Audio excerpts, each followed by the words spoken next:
My name is Sally, and I'm a 50-year-old housewife. Both of my children are now adults and have moved out to live on their own. Since they've become independent, I've started working from home in addition to my housewife duties. My husband supports my decision to work from home. At first, I only made about $200 a month, but over time, my income grew to $600 and then $800. I'm thankful for the clients who give me work. My sister-in-law, who is my husband's twin sister, lives nearby. We are the same age, and I have always had a complicated relationship with her. Although we became somewhat close, I have always disliked her, and even talking to her can be annoying. My husband feels the same way about her. My sister-in-law is arrogant and likes to look down on others. She often shows off, which can be quite irritating. She has a son named Tommy, my nephew, who is 24 years old. Tommy has been very sick since he was a child and can hardly move, so he has always stayed in bed. One day, my sister-in-law sent me a mean text. She said she was going to Hawaii for a week, staying in a fancy hotel, and bragged about wearing a swimsuit on the beach. She mocked my appearance and suggested that I'm unattractive because I have 2 kids. She called me a fat old woman and said that she looks great for her age. While I do have a matronly figure and my body has changed after having children, I think my sister-in-law isn't as perfect as she believes. I wondered what she would do with Tommy while she was away. I knew she wouldn't arrange proper care for him. She just left him at home with drinks and snacks by his bed.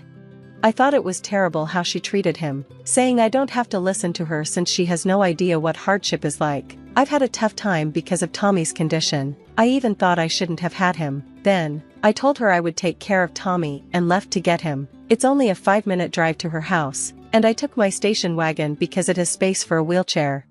I took Tommy in because I felt sorry for him. He was just lying around at home, and I thought it was sad. My sister-in-law made a rude comment, saying I was a housewife who did nothing, and that I was perfect for taking care of Tommy. She said my remote work wasn't a real job and that both she and her husband had full-time jobs. She thought I deserved to spend my life taking care of Tommy. I replied, "Is that so? Let's go, Tommy." Tommy looked sad, and I understood why. His mother treated him poorly. Taking care of a sick child is hard, but it was cruel of her to say those things in front of him. Even if he's an adult, it hurts to hear that kind of talk. Eventually, I brought Tommy to my house. When my husband David came home, he was surprised to see Tommy. "Why is he here?" he asked. I explained that my sister was going on vacation and planned to leave Tommy behind, so I brought him home without asking David first. David was understanding. "Your sister must have lost her mind. Leaving him behind is just awful. Tommy, you're welcome to stay here. We'll take good care of you." Tommy smiled and thanked us. Despite my dislike for my sister-in-law and her husband, I've always liked Tommy. He is kind, empathetic, and very smart. Even though he hasn't been able to go to a special education school, I've always thought of him as a smart kid.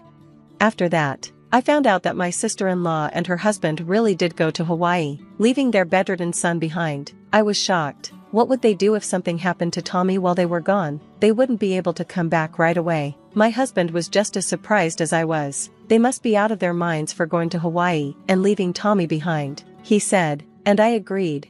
I know I might not have the right to say this since I've never taken care of Tommy, but it's shocking that my sister-in-law would leave him without any proper care. If I hadn't gotten that message, Tommy would have been left alone without anyone even realizing it, and that gives me chills. It really is terrible. I've never cared for a seriously ill child, and my in-laws are healthy. They've always said that if they couldn't take care of themselves, they would go to a nursing home, so I've never been a caregiver. That's why I didn't feel I could criticize my sister-in-law, but I still can't understand how she could just leave her son behind with only a drink. Tommy has a serious illness, and he qualifies for welfare support. There are also short-term care facilities available if they needed to travel. When my sister-in-law and her family returned from Hawaii, they came to our house just to insult us. "Here's a souvenir for you," she said, holding out seashells. "We picked these up at the beach and have plenty, so we're giving some to you." I didn't want them and told her so. "You're rejecting my kindness?" she said. "What about this driftwood?" I declined again. "By the way, is Tommy doing okay?" she asked, adding, "Not that I care about that useless child." I was shocked. "How can you say that about your own son?" I asked. She replied, "What do you know? It's the worst to have given birth to him only to find out he has a serious illness. I want the money I spent raising him back." I told her she could only say that because she didn't understand my feelings. She snapped back, You don't know what it's like to live with a useless son." Then she asked if we were serious about adopting Tommy. I said, "Who in their right mind would adopt a child like that?" But I was serious. I closed the door, and they left. After that, my husband and I decided to adopt Tommy as our own. It was a big change for him since he had been shocked by being abandoned by his parents, but gradually, he began to smile in our home. He is bedridden but can use his hands, so he enjoys using tablets and smartphones while lying down. One day, Tommy seemed really happy. "Look, my work is going to be published in a literary magazine," he said. I asked him what kind of magazine it was, and he explained that he had been writing novels as a hobby because it was the only thing he could do while bedridden. "It's a little embarrassing," he added. I told him there was nothing to be embarrassed about. It was a great hobby. "Can I see it?" I asked. He showed me the first story he wrote, and I started reading it. It was very well written and really touched me. "This is amazing. I can't believe how good it is," I told him. I struggled to put my feelings into words, so I started writing on my tablet, and surprisingly, people liked it. I then wrote a medium-length story, and that one got published in a magazine too. "I didn't know you had such talent," I told Tommy. I showed his work to my husband, who loves reading, and he was really impressed. "This is amazing. It feels like pure literature," he said. Tommy explained that he admired authors like Fitzgerald, Hemingway, and Dostoevsky. "That's why my stories have a somewhat melancholic feeling," he added. The authors he mentioned do write sorrowful or tragic works. Tommy's novel was published in hardcover under the pseudonym Scott Weill. He chose Scott from F. Scott Fitzgerald and Weill from Hermann Hesse's book, Beneath the Wheel. Soon, Scott Weill's book became a huge success, selling out quickly at bookstores. There was even a special section for his books at our local store, which made me really happy. Then Tommy won the Pulitzer Prize, and we were all shocked.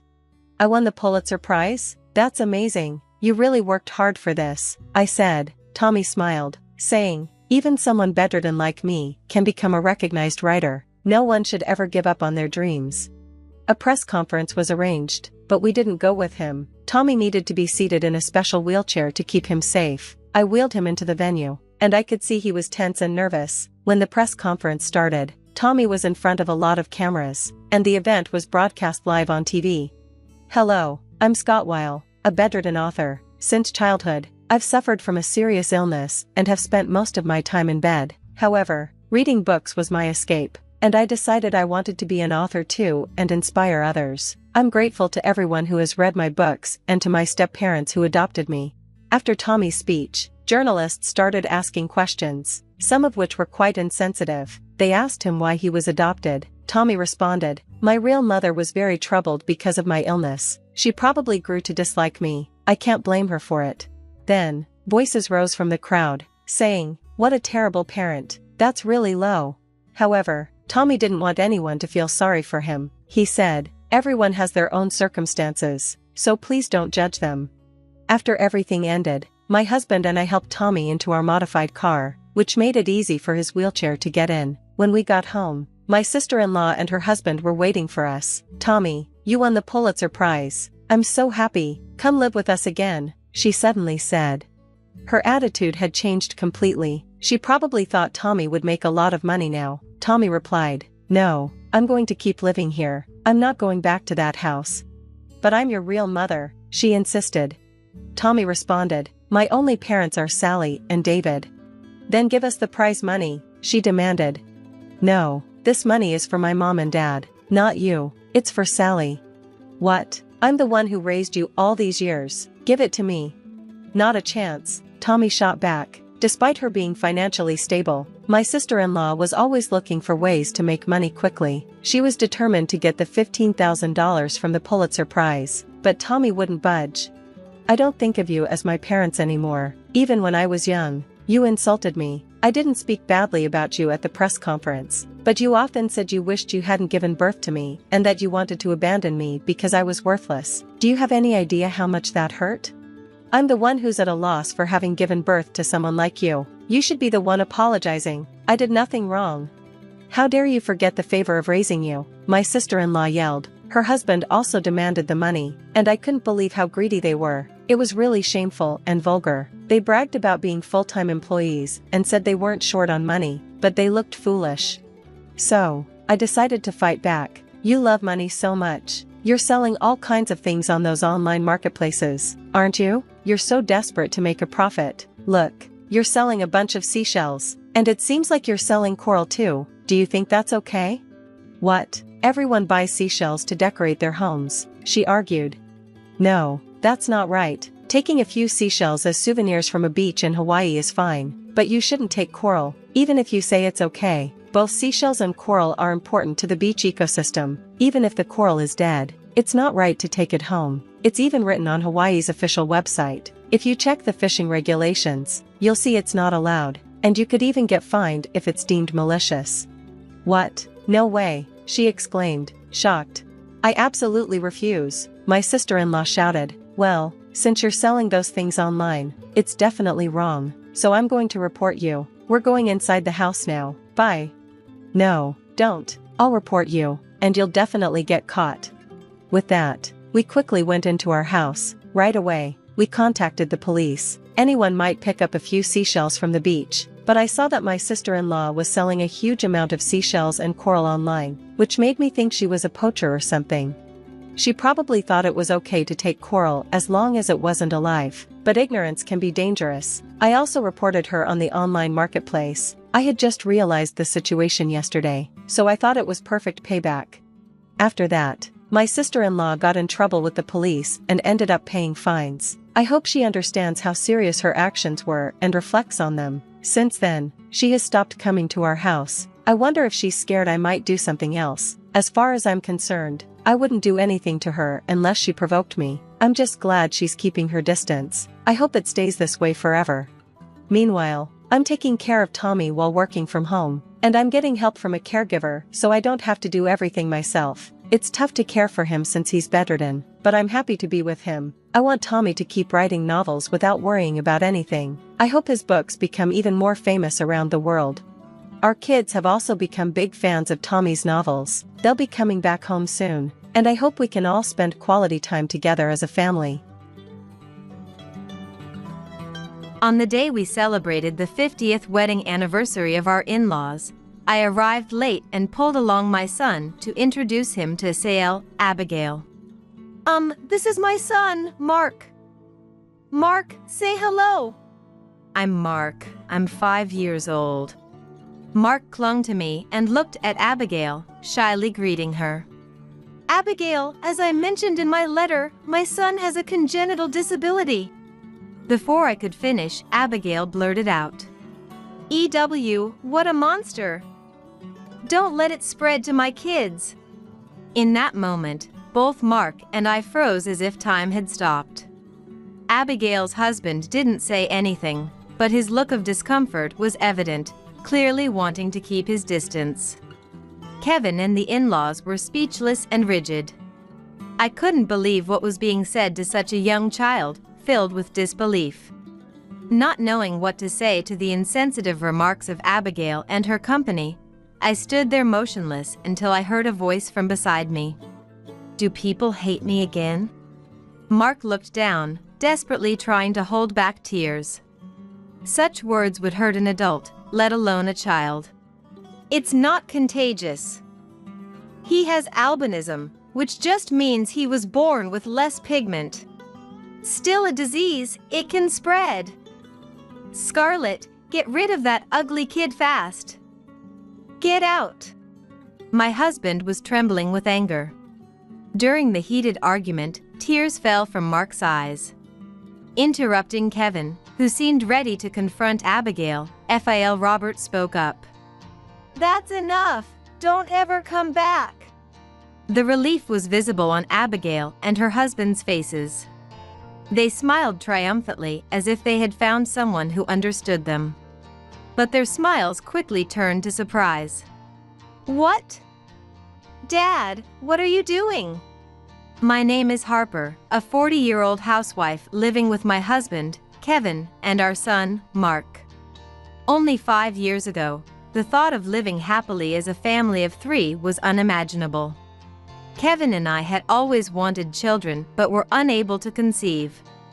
I desperately wanted a child, and so did Kevin, which led us to seek fertility treatments at a hospital. There were days when it was hard to see pregnant women in the waiting room, reminding me that children are a gift. Despite careful diet and health management, I often wondered why I couldn't have a child, leading to days filled with self-loathing. The fertility treatments were not only emotionally taxing but also a financial burden, leading to many tearful nights. During those times, the person who was always there to support me was none other than Kevin. His encouragement, holding my hand, and accompanying me to the hospital were incredibly reassuring. "It's okay, I'm sure our baby is just waiting for the right time to come to us." Miraculously, his words gave me hope, and I became more positive. The following year, our efforts paid off, and I became pregnant, sharing the news with in-laws Robert and Chloe, who were overjoyed. The baby grew healthy inside me, and we looked forward to the delivery day. On the day of birth, hearing the lively cries, I was deeply relieved and eagerly wished to see the baby's face. Yet, the child born had skin and hair so white and delicate, it seemed touching could break them, like an angel. Needless to say, Kevin and I were astonished. We were confused, as no one in our families had such an appearance. Why? The doctor explained our child had oculocutaneous albinism, a congenital condition known as albinism. Albinism? The 1 in 20,000 people. It's a disease associated not just with physical appearance but also vision problems and sensitivity to sunlight. I regretted not being able to give birth to a normal child after fertility treatments. However, seeing the baby, all that mattered faded away, and we embraced our child fully. Doesn't matter if it's a rare disease. Our child is as beautiful and precious as an angel. Exactly. This child chose us. Thank you, thank you. Thus, Kevin and I accepted our long-awaited baby positively and with hope. We named the child Mark and decided to raise him with love. Introducing him as our angel to the in-laws, they initially surprised, eventually warmed up to Mark's innocent smile. "It might be hard, but you two will surely overcome everything. If you ever need help, we're here for you." The in-laws accepted and promised to love and care for him together. Mark's main concerns were managing sunlight exposure and weak vision. When going outside, sunscreen is essential, and Mark also needs assistive devices for his vision. However, now, thanks to the internet, connecting with friends who share the same concerns has lessened the feeling of struggling alone. There are several considerations in Mark's life, but otherwise, he's a healthy and mischievous boy. Kevin and I are delighted to see Mark increasingly doing things on his own, and before we knew it, 4-5 years had flown by. During this time, we visited the in-laws' house for Christmas, long weekends, and whenever the timing was right. The in-laws live about a 10-minute bus ride away, and from the station, Robert always picks us up in his car, mindful of Mark's condition. "Thank you, always." "No problem. I can't wait to see my grandson." Once in the car, Mark always brightened up. Certainly, he liked cars, but there was a more pressing issue for him: the stairs for mothers. When on the bus, some people would gawk or recoil at Mark's appearance, whispering or turning away. There were even times when people pointed their phone cameras at him, leading us to ask them to stop and shielding Mark from their view. Such actions deeply saddened me as a mother and sometimes made me angry, wondering why they would do such things. Affected by these stares, Mark would shrink into himself on the bus. Especially since turning 5, he would hide behind me or Kevin, or cling to Robert and Chloe, curling up small. Thinking how hard it must be for Mark himself tightened my chest with pain. One night, before bed, Mark asked, "Mom, Dad, am I weird? Does everyone dislike me? Why would you think that?" I replied, "Because, in the train, everyone looks at me so much." Hearing Mark express his feelings was heart-wrenching, and I've never felt more distressed. Kevin seemed troubled too, his brows slightly furrowed. I pulled Mark close, looked him in the eyes, and assured him, "You're not weird, and nobody dislikes you. Even if people look, you can hold your head high."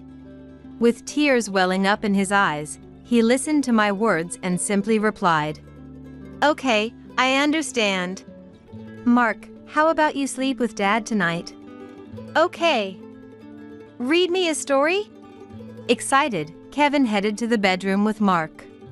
Watching them, I stayed in the living room, sighing. The 50th anniversary celebration for Robert and Chloe is coming up, and I'm a bit worried. At kindergarten, there are teachers to support and friends who are told about Mark's condition, which offers some comfort, but public places are a different story. Struggling with this challenge, discussing with friends, Mark, Kevin, and I were all searching for solutions. Recently, Kevin brought up the 50th wedding anniversary celebration of the in-laws.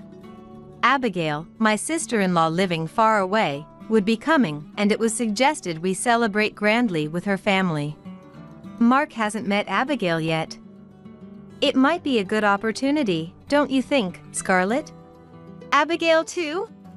Truthfully, I didn't have the best impression of Sale Abigail. Her family moves often due to her husband's job, and I've only met them once or twice.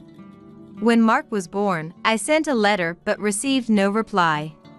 Worried they didn't care about our family, I felt anxious about introducing Mark.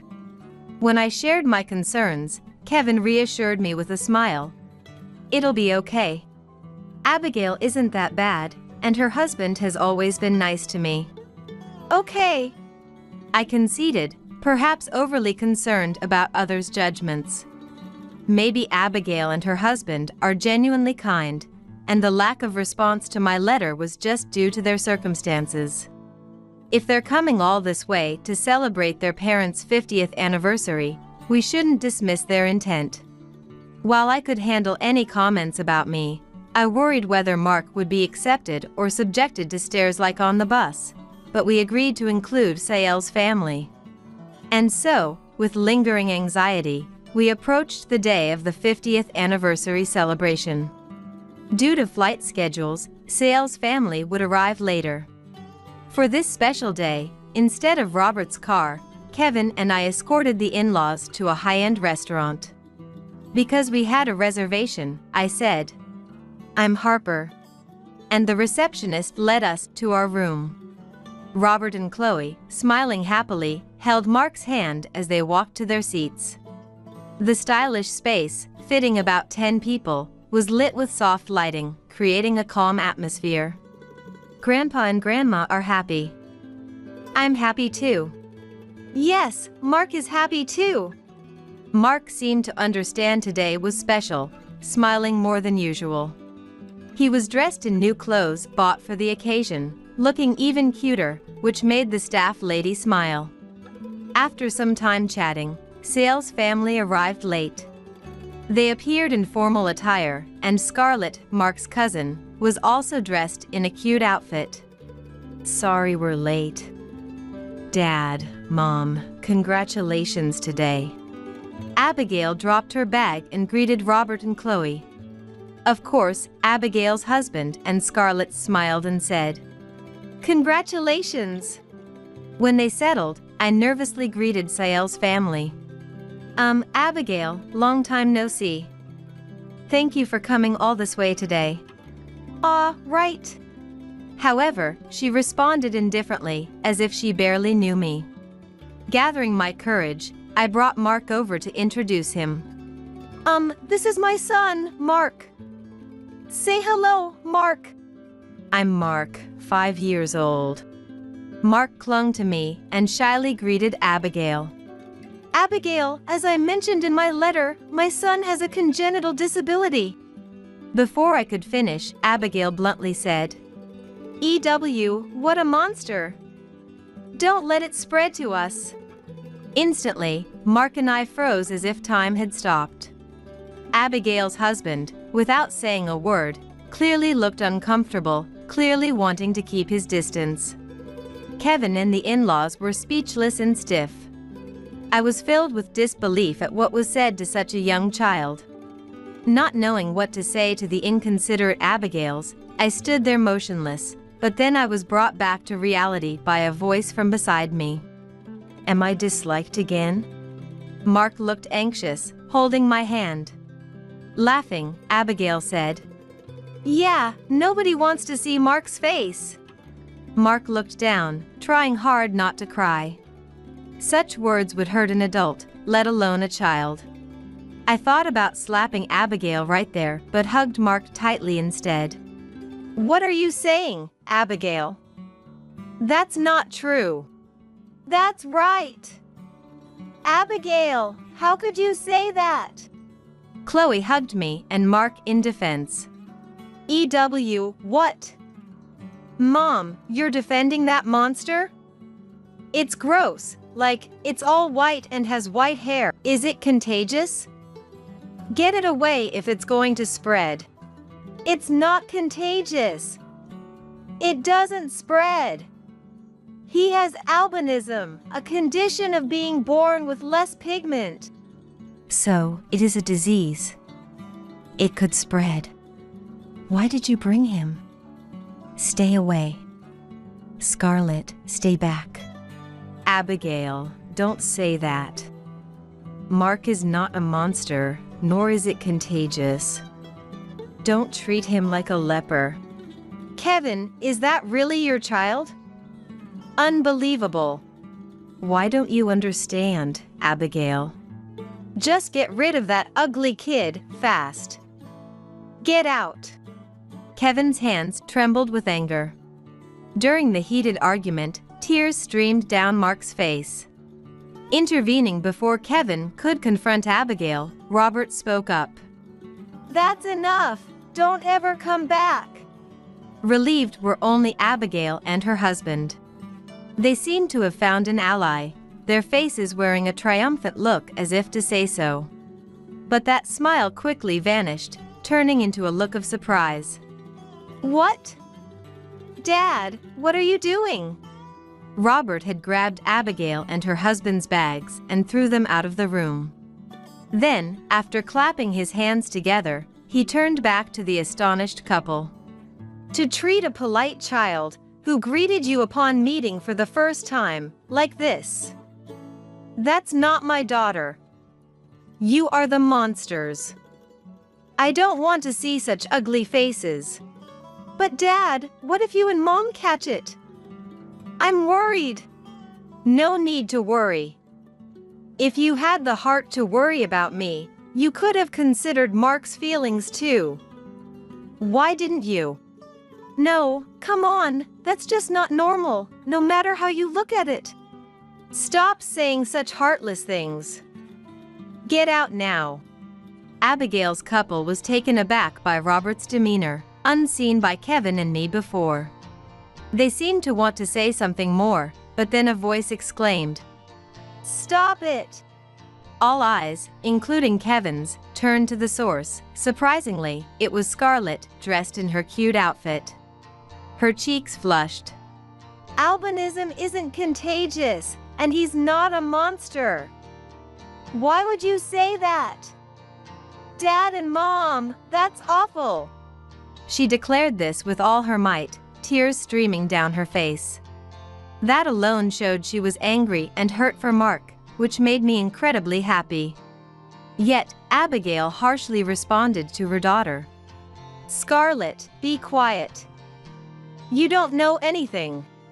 You're the one who doesn't know anything, Mom. I'm so embarrassed right now. Hating Mark without even trying to understand him. I hate a mom and dad like that. Scarlett's almost shouting voice turned Abigail's couple pale. Undeterred, Scarlett ran to Mark, towering slightly like an older sister, and gently stroked his head. Don't cry. You should smile. You're not a monster, and you're not disliked. The people who say that are wrong. Yeah! Both Scarlett and Mark's faces were smeared with tears and runny noses. It was difficult to get Abigail and her husband to understand Mark, but Scarlett was different, which was reassuring. Seeing Scarlett approach Mark and pat his head, Abigail seemed to snap out of it, hastily leaving with her husband without a word. The commotion drew the attention of other patrons outside, likely making Abigail's family feel unwelcome. While some staff members asked patrons to return to their seats, we resumed our conversation as if nothing had happened. The rest of the meal went smoothly, without tears or derogatory words, marking a peaceful time. After the 50th wedding anniversary celebration ended, and we returned to our usual lives, I was struck by a question. How did Scarlett know about albinism? Kevin, did you talk to her on the phone?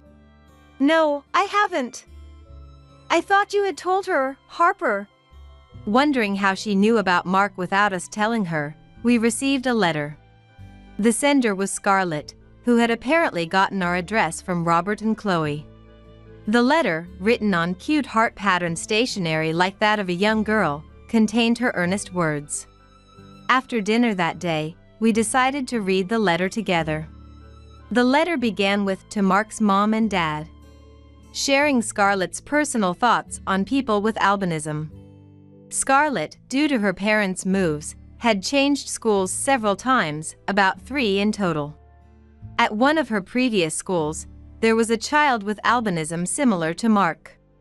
This child had white hair and wore special glasses for poor vision, but after the teacher's explanation, all classmates respected and treated the child well.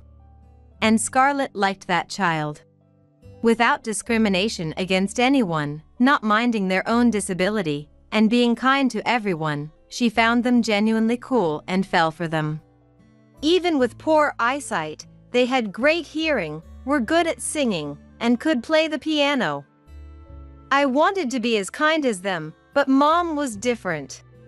On a day when parents gathered, seeing the albino child with Scarlett, Abigail frowned immediately.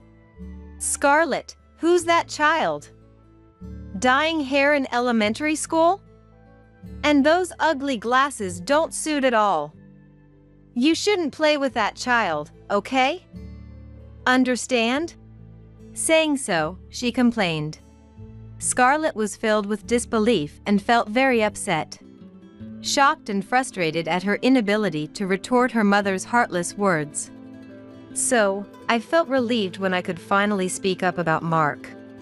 Reading the letter made me feel warm, realizing Scarlett had been harboring those feelings during the 50th wedding anniversary celebration. Later, Scarlett settled in her current school and, driven by a desire to be understood, read an essay on albino awareness during an open class. My parents labeled my cousin a monster without trying to understand albinism. I think those who say such things have monstrous hearts. I hope more people understand albinism and refrain from saying terrible things like my parents did.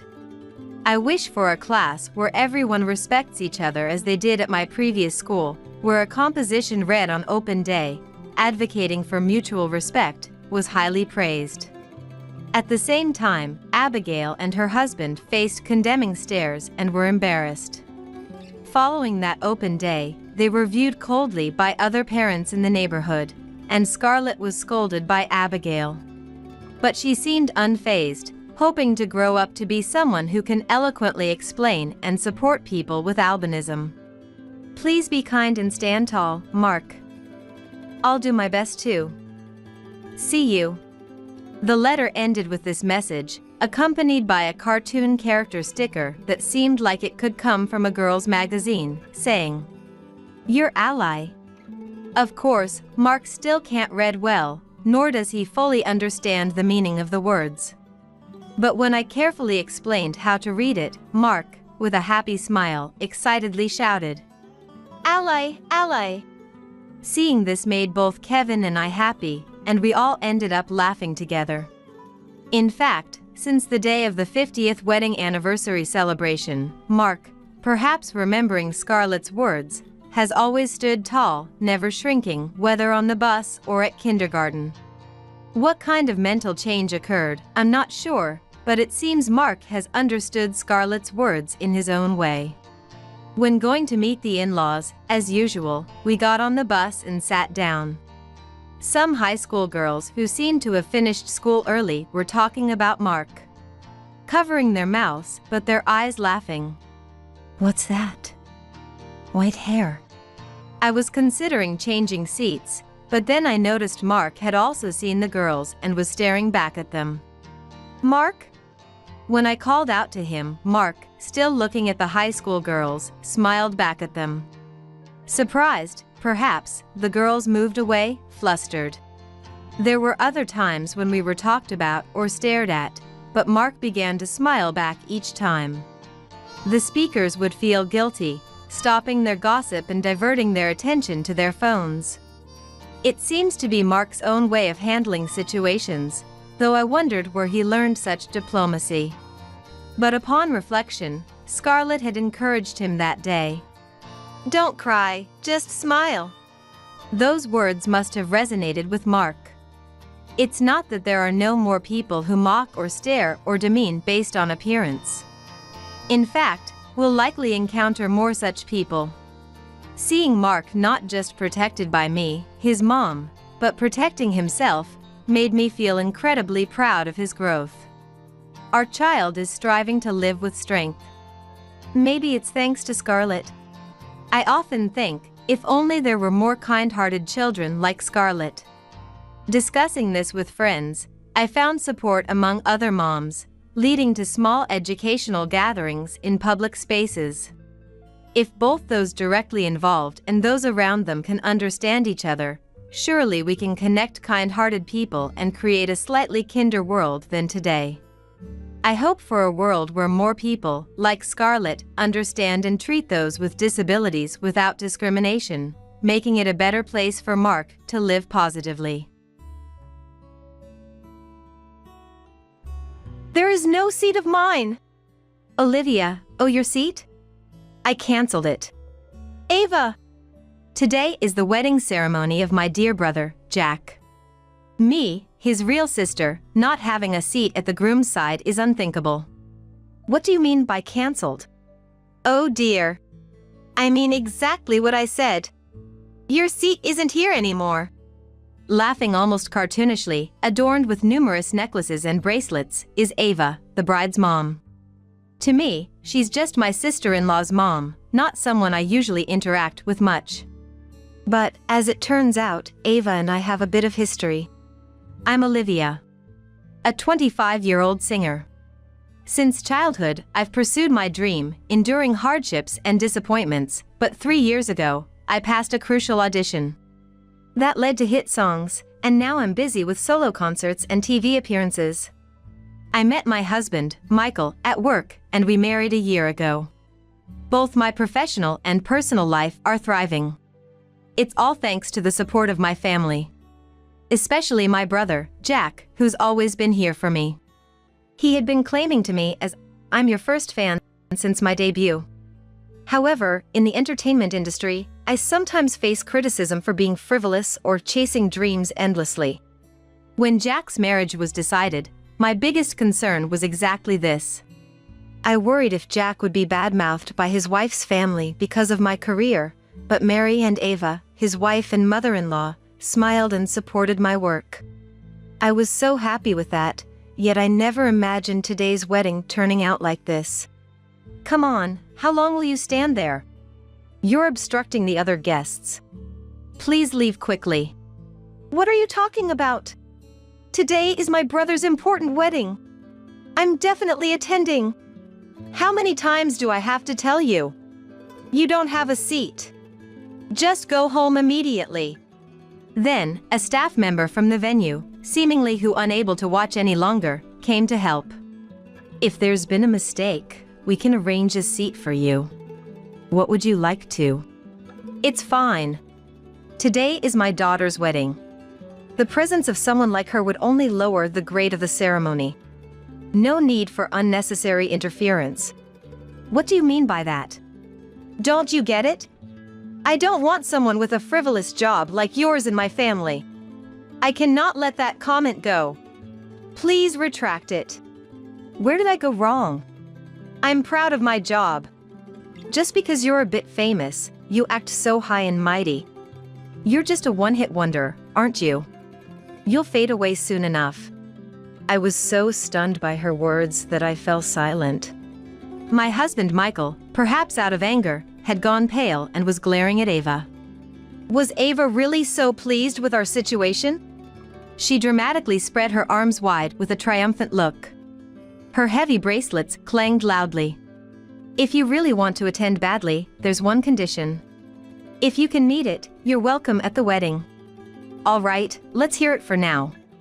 Though I was thinking, what kind of condition? I prepared to listen. Ava's face twisted into an even more satisfied, mocking smile. Quit your singing career. Then, I'll allow you to attend. I couldn't help but raise my voice at Ava's outrageous suggestion. Ava snorted arrogantly. Her expression seemed to say, there's no way you could do that. She knew I couldn't accept such a condition and seemed to enjoy seeing me struggle. You can't do it, can you? You always put yourself first. Your job is more important to you than your own brother, isn't it? Such a selfish and detestable woman. There's no place for you here. Just leave.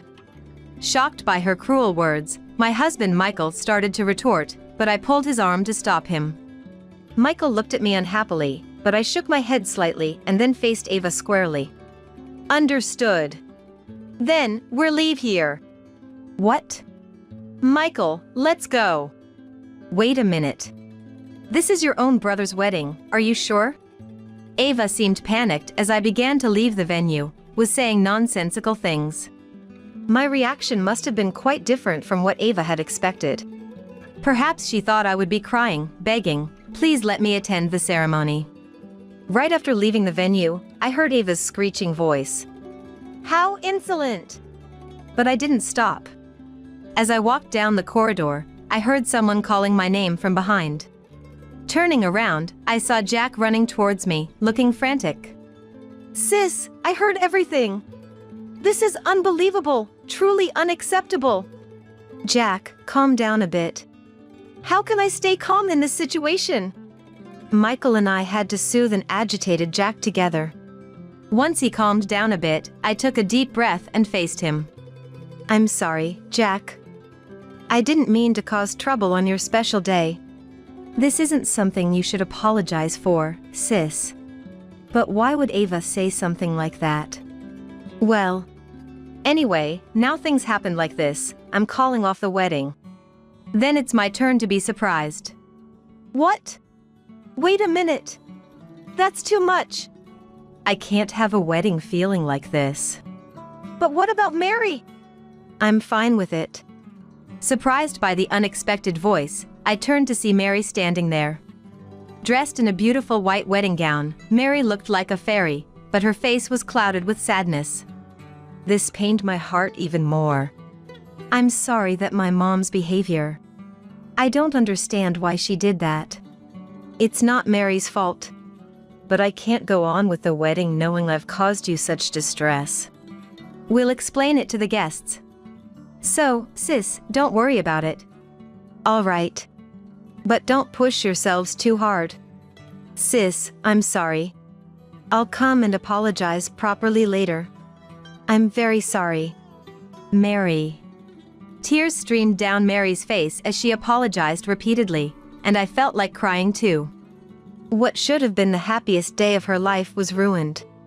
This made me even angrier at Ava. But there was nothing more we could do there. Michael and I left the venue with feeling terrible.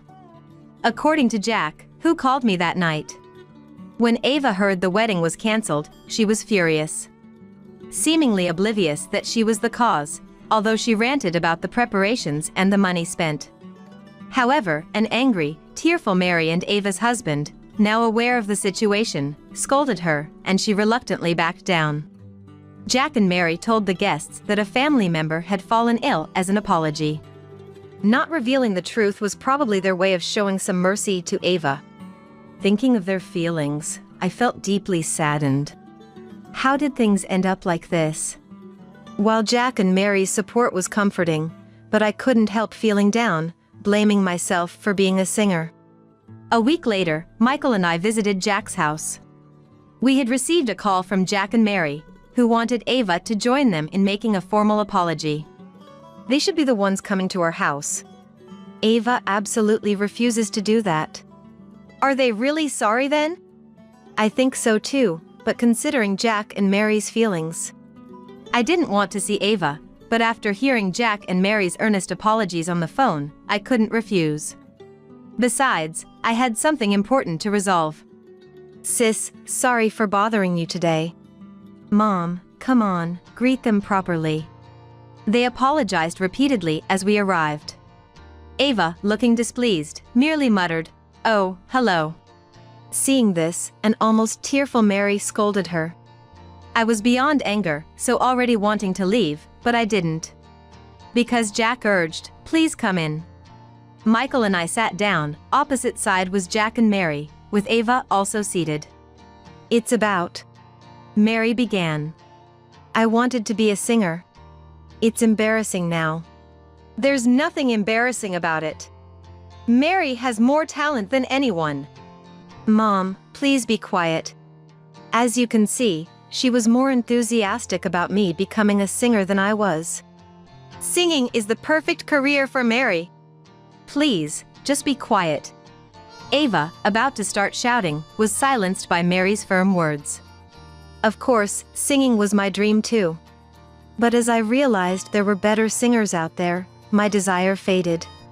Yet, Mom insisted I become a singer. So, 3 years ago, in my graduation year, I promised the audition I took that would be my last. If I passed, I'd pursue singing, but if I failed, I'd give up. And I failed. It wasn't just a failure. You made it to the final round. You were almost successful. As Ava exclaimed, I was intrigued by the audition 3 years ago. It was the same audition that kick-started my career as a singer. I had a suspicion. Mary, was that the audition? Yes. The same one Olivia passed. I participated too. I hadn't realized it at all. You only care about yourself, don't you? Such an unpleasant woman. Mary, with tears in her eyes, reproached Ava, who spat out her words with vehemence. As I watched the two of them, I finally felt a sense of understanding. Hearing Mary's story, Ava's past behavior finally made sense to me. And seeing Ava's attitude now, I decided to go through with the decision I had secretly made. I finally understand, Ava. Oh, what's with that look? How insolent. Honestly, I wasn't sure whether to say this or not. After all, you're Jack's mother-in-law. I didn't want to make a fuss. What do you mean? Ava, you've been saying it all along, haven't you? To introduce Mary for a singing job or to refer her to my agency. Eh? Mom, you said that? That was just small talk. Even for small talk, it felt like big pressure. You became more aggressive when I didn't take you seriously, and recently, you even threatened to sell my private photos to a tabloid if I didn't introduce her. Hey, that's practically threatening. Jack, enraged, leaned forward, but I gestured for him to stay calm. Next to him, Mary opened and closed her mouth in disbelief. She might have been too shocked to find words, not expecting her own mom to do such things. I felt a bit guilty, but I couldn't stop now. The incident at the wedding ceremony, was it your way of getting back at me because things didn't go your way? Mom, did you really do such a terrible thing? That is. You coward. Bringing this up in front of Mary. I knew Ava didn't want Mary to know about her actions. Mary would be hurt if she found out. That's why I had been hesitant to say anything. But I had explained the situation to Michael, then he nodded slightly at me from beside of me. Ava was ignoring Mary's attempts to stop her, approached me, veins throbbing on her temples. Let me make it clear. Mary has far more potential as a singer than you. If it weren't for you, she would have passed the audition. She could have been a singer, even a star. I let her marry into a less impressive family, thinking it might lead to a singing opportunity for her. How dare you take advantage of my kindness? Ava's intensity silenced not just me, but Jack and even Mary. As we stood there stunned, Ava continued her irrational tirade. You probably used some dirty tricks to pass that audition, didn't you? Bribed the judges, maybe even seduced them. You seem like the type of doing that really well. Even now, who knows what you're doing to get work? Mom, please stop. Mary's tearful plea seemed unheard by Ava. I was so overwhelmed, I didn't know whether to be angry or sad. Then, Michael spoke up. Olivia passed the audition on her merit. Aren't you a sweet husband? But your wife's popularity is just a fluke. Likewise, Mary failing the audition was a matter of merit. Michael's firm tone even caught Ava off guard. I remember that audition 3 years ago well. All the finalists were closely matched in talent. But Olivia had the strongest determination to become a singer. What right do you have to say that? You're not even involved. I am involved. Huh? I was a judge at that audition. I'm Michael, a music producer. Michael, the famous music producer Michael? Michael is known as a famous music producer whose works are all hits. Even those not well-versed in music have likely heard his name. He seldom appears in the media, so his face isn't widely recognized. That's why it's understandable that Ava hadn't recognized him. Ava blinked in surprise for a while, but then approached Michael with a sly smile. I had no idea that you were the famous Michael. You should have told me sooner. What would you have done if I had? Of course, I would have introduced Mary to you. She's a diamond in the rough. With your help, Michael, she could become a star singer. Enough, Mom. Do you even know what you're saying? Be quiet. I will make Mary a singer, no matter what. Stop it, please.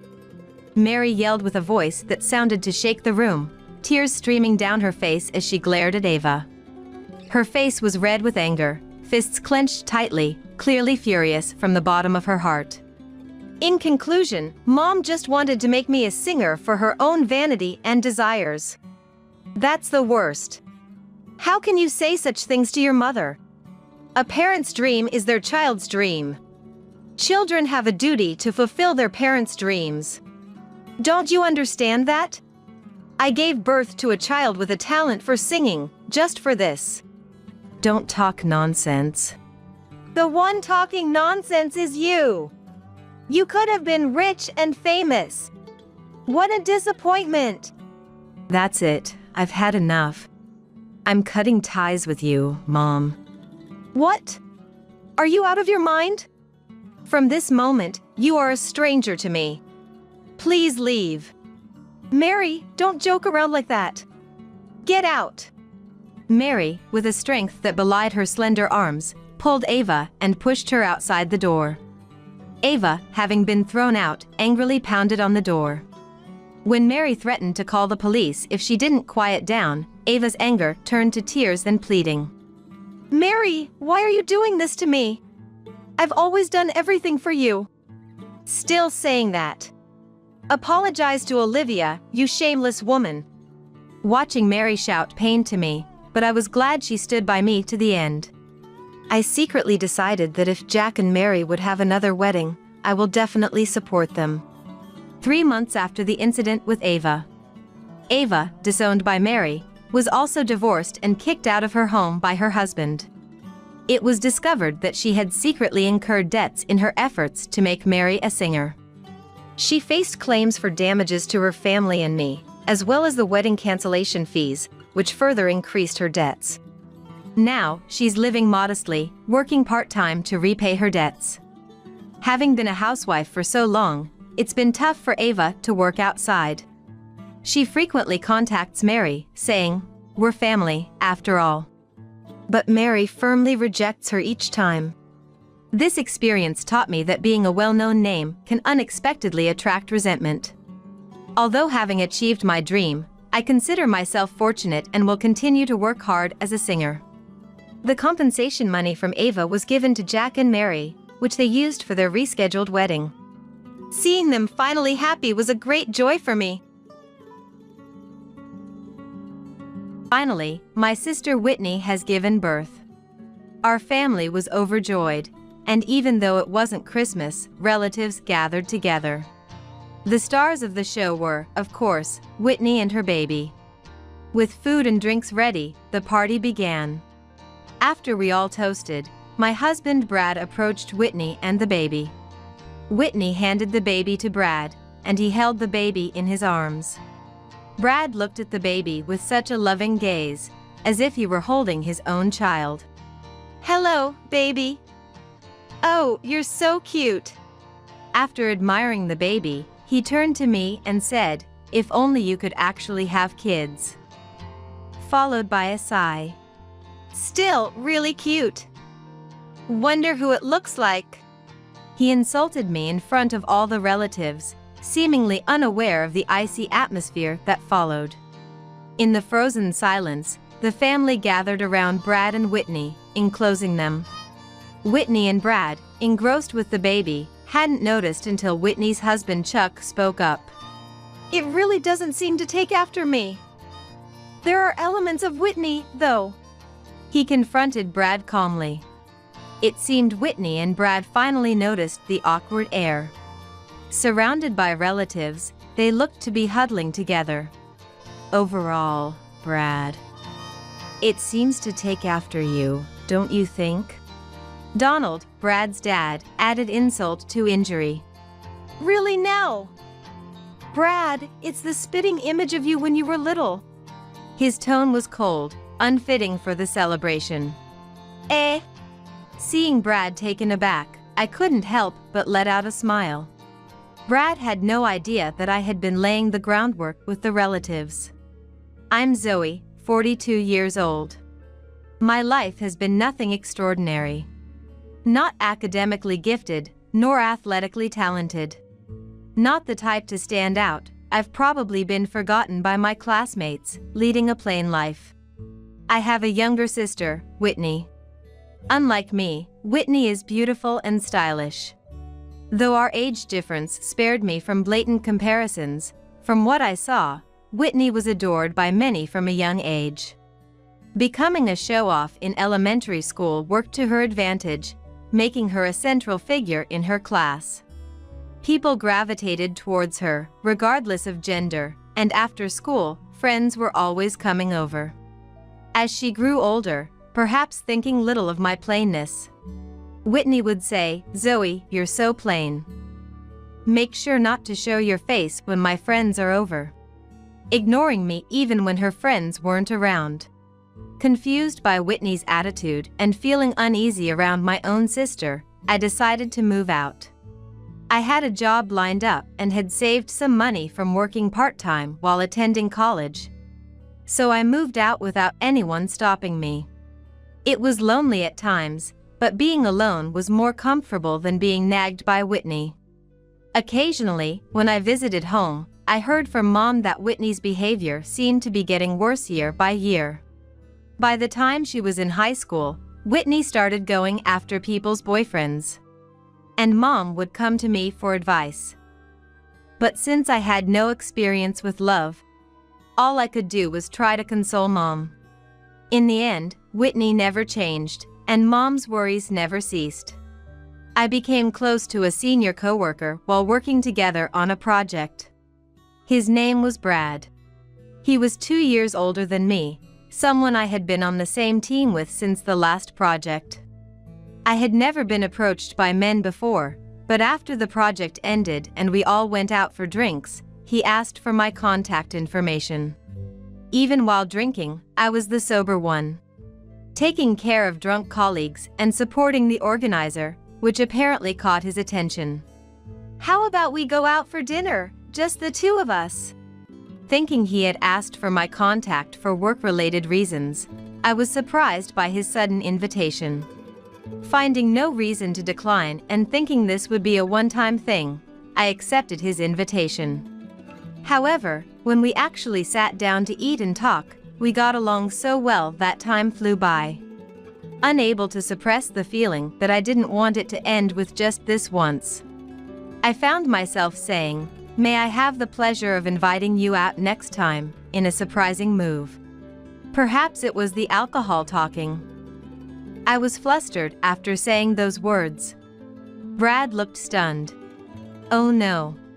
I didn't mean that. I'm sorry. I meant for work advice, not that. I didn't have any ulterior motive."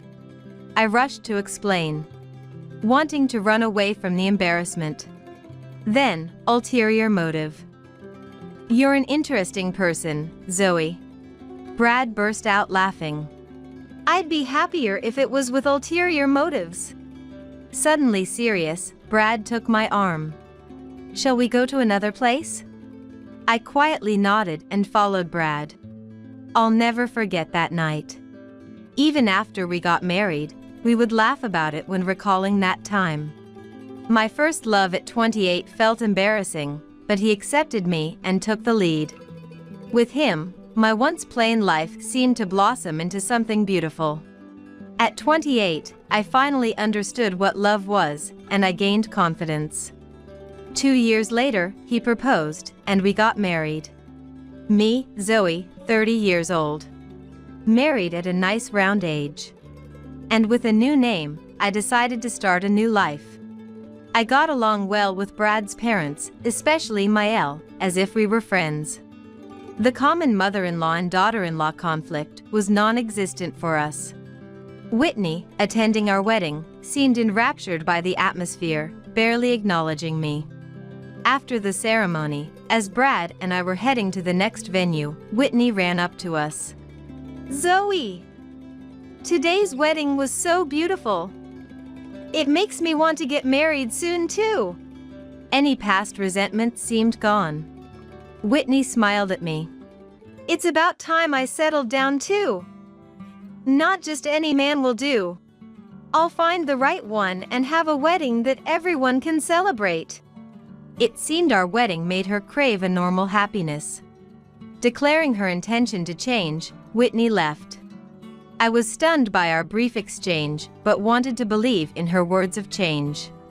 If my image had cast a positive light on Whitney, then I was satisfied. Feeling that years of resentment had dissipated made me genuinely happy. I looked forward to having face-to-face conversations in the future. Since my marriage, Mom's worries shifted from Whitney to me. Yes, about children. Getting married at 30, I understood my parents' eagerness to see grandchildren. Of course, I wanted children too. I was working but planned to quit if I had a child. Initially, I hadn't thought deeply about it, but as time went on, I grew tired of Mom's constant nudging. Wanting to respond to my parents' feelings, I began to excessively consult with Brad. Initially, Brad took it lightly, saying, "Don't rush, it'll happen when it's meant to." However, as I repeatedly brought up the same concerns, "Come on, I'm tired today. Let's not talk about this anymore," he started to visibly show his annoyance. 5 years into our marriage, we hadn't had children, and by that time, Brad seemed to have given up. I was 35 before I knew it. Nowadays, it's not uncommon for people older than me to have children. But I knew I was reaching the age where I had to prepare myself. I knew that if we truly wanted children, we would have to undergo the appropriate tests and treatments. And I was aware of how difficult that could be. Brad was saying, even without children, we have the option to enjoy life together. But I couldn't give up. Should we try getting tested, just once? Holding on to a last hope, I asked Brad. Brad was reluctant but agreed to go to the hospital. Perhaps thinking that if a problem was identified with either of us, I would give up. However, Brad's attitude became colder after we went for the tests. When we went back to the hospital to get the results, I understood why Brad was being cold. The issue with not being able to have children was on Brad's side. Unable to accept the test results, perhaps because of his pride, Brad started to take out his frustration on me. Unable to maintain a happy relationship, all I could do was wait for him to calm down. 3 years later, Brad's demeanor had improved compared to back then. But he still came home late or not at all sometimes. By that time, Whitney had finally found someone to marry. It had been 8 years since our wedding, and it seemed she had struggled a lot during that time. Her habit of playing around since her younger days was hard to break. And even when she found someone good, she would quickly lose interest, so relationships didn't last. However, the man Whitney found this time was broad-minded enough to accept all of her past actions. Moreover, we learned at their wedding that Whitney's husband was an elite businessman working for a major trading company. How they met and got to the point of marriage was unclear, but seeing Whitney happy reminded me of my own early marriage days. I hadn't imagined things turning out this way back then. Still, I believed that marrying Brad was my happiness. Even without children, we could still make it as a couple. Watching Whitney in her wedding dress, I reaffirmed my love for Brad in my heart. Realizing that children were not in the cards for Brad and me, Mom shifted her hopes to Whitney. Honestly, I was relieved to no longer be pressured by Mom. Whitney was still in her 20s and likely to meet Mom's expectations. Somewhere inside, I too had hopes for Whitney. 3 years later, the grandchild Mom had been longing for was finally on its way, growing inside Whitney. Mom cried and thanked Whitney when she found out. Hearing this news, I felt like my worries were finally over. It had been such a long journey to this day. My relationship with Brad wasn't great, but I hoped this could be a turning point. We hadn't spoken much lately. Whenever he did open his mouth, it was only to make snide remarks, but Brad's attitudes seemed to change when he learned about Whitney's pregnancy. Perhaps he felt guilty towards my mom for us not being able to have children. As Whitney's belly grew, conversations with Brad increased. Whitney's due date was drawing close. At home, the anticipation for the first grandchild made Dad and Mom restless. And then, Whitney finally gave birth. Our family was overjoyed, and relatives gathered together even though it wasn't Christmas. Attending Whitney's baby shower were Brad and me. Brad's parents, Whitney and my dad and mom, and Whitney's husband Chuck and his parents. It was the first time so many relatives had gathered together. The stars of the show were, of course, Whitney and her baby. I was busy in the kitchen preparing the food and drinks. With everything ready, the party started. After we all toasted, Brad approached Whitney and the baby. Whitney handed the baby to Brad, and he held the baby in his arms. Normally, showing a baby to relatives would be a common sight, but something felt off. Brad looked at the baby with such a loving gaze, as if he were holding his own child. The affection he showed towards his wife's sister's child seemed a bit too intense. Without caring about that, Brad held the baby and murmured, "Hello, baby. Aw, you're so cute." After showering the baby with love, he turned to me and bitterly said, "If only you could actually have kids." Followed by a sigh. "Still really cute. Wonder who it looks like." He insulted me in front of all the relatives, seemingly unaware of the icy atmosphere that followed. In the frozen silence, my dad, Brad's parents, Chuck, and his parents gathered around Brad and Whitney, enclosing them. Whitney and Brad, engrossed with the baby, hadn't noticed until Chuck finally spoke up. "Really, it doesn't seem to take after me. It seems to have few similarities with Whitney too." He calmly confronted Brad. It seemed Whitney and Brad finally noticed the awkward air. Surrounded by relatives, they appeared to be huddling together. "Overall, Brad, it seems to take after you, don't you think?" Brad's dad added to the tension, saying, "Indeed. Brad, it's the spitting image of you when you were little." His voice was cold, inappropriate for the celebration. Eh. Seeing Brad taken aback, I couldn't help but smile. Brad was unaware that I had been laying the groundwork with the relatives. Months ago, I happened to see Brad's mobile phone. That day, I had taken the morning off to go to the hospital and found Brad's phone left on the dining table. Thinking to deliver it to him at work later, I was about to put it in my bag when the phone vibrated. Curiosity led me to glance at the screen, displaying a message from Whitney. "Your baby is growing bigger." My blood ran cold. Next, I was seething with anger. Whitney was trying to steal Brad. Given Whitney's past behavior, there was no doubt in my mind. To confirm, I looked at the message exchange between Whitney and Brad.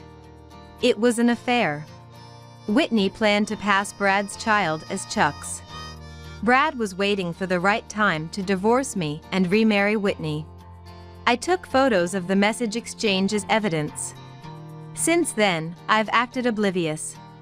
Brad's parents believed me immediately due to our close relationship. They also felt sorry for their son's actions. I approached Chuck about it once before Whitney gave birth. He seemed to have had suspicions about Whitney's pregnancy. Showing him the evidence, he agreed to my plan. And so, we've come to this moment. Brad, caught off guard, while Whitney smiled brightly. "Stop it, everyone, that's such a bad joke," she said, feigning innocence. "Would you stop your bad jokes?" The voice trembled with anger. I felt sorry for asking everyone to play along until now. And Whitney seemed to finally sense the deep loathing in his angry voice. Whitney's complexion changed. Noticing this, Brad stepped in to defend her. "Hey, Whitney's just tired from giving birth. No need to speak like that." I confronted Brad, fueled by the future he planned for his mistress. "I see you can be kind for the sake of your future wife." I showed him the screen of his mobile phone. The photo of the message exchange with Whitney. Brad, shocked then glaring, yelled, "What the hell is this?" He stood up, grabbing me by the collar. "When did you start doing such dirty things?" He didn't even try to make excuses. It would have been better if he had tried to explain it was all a misunderstanding. When he raised his fist at me, Chuck intervened. "Stop raising your hand to a woman." The grip Chuck had on Brad's arm was forceful. Brad shook off his hand and retorted in frustration. "Saying that. Aren't you two the ones in a shady relationship?" Retreating while rubbing his grabbed arm. Whitney, seizing the moment, jumped into the fray. "Yeah. Instead of doubting Brad and me, you should be looking into these too." However, it seemed like no one was listening to her. The silence was broken by me and Whitney's dad. "Enough, Whitney." Dad had always been a man of few words. He was gentle and, according to Mom, sometimes too soft, never getting angry at Whitney's misbehavior. But this time, he couldn't stay silent. "It's your bad habit, isn't it? I thought you had changed after getting married, but stealing your sister's husband." Dad spoke quietly but with a voice as cold as ice to Whitney. "I should have scolded you more. I didn't want you to see me like this." After giving me a sorrowful look, Dad slapped Whitney's cheek hard. "Ouch!" Looking down at Whitney holding her cheek, he sighed and then turned to Brad. "No, Donald. It's not like that. This is all a misunderstanding." Brad finally tried to defend himself just as Dad's fist hit him. Brad crumpled to the ground.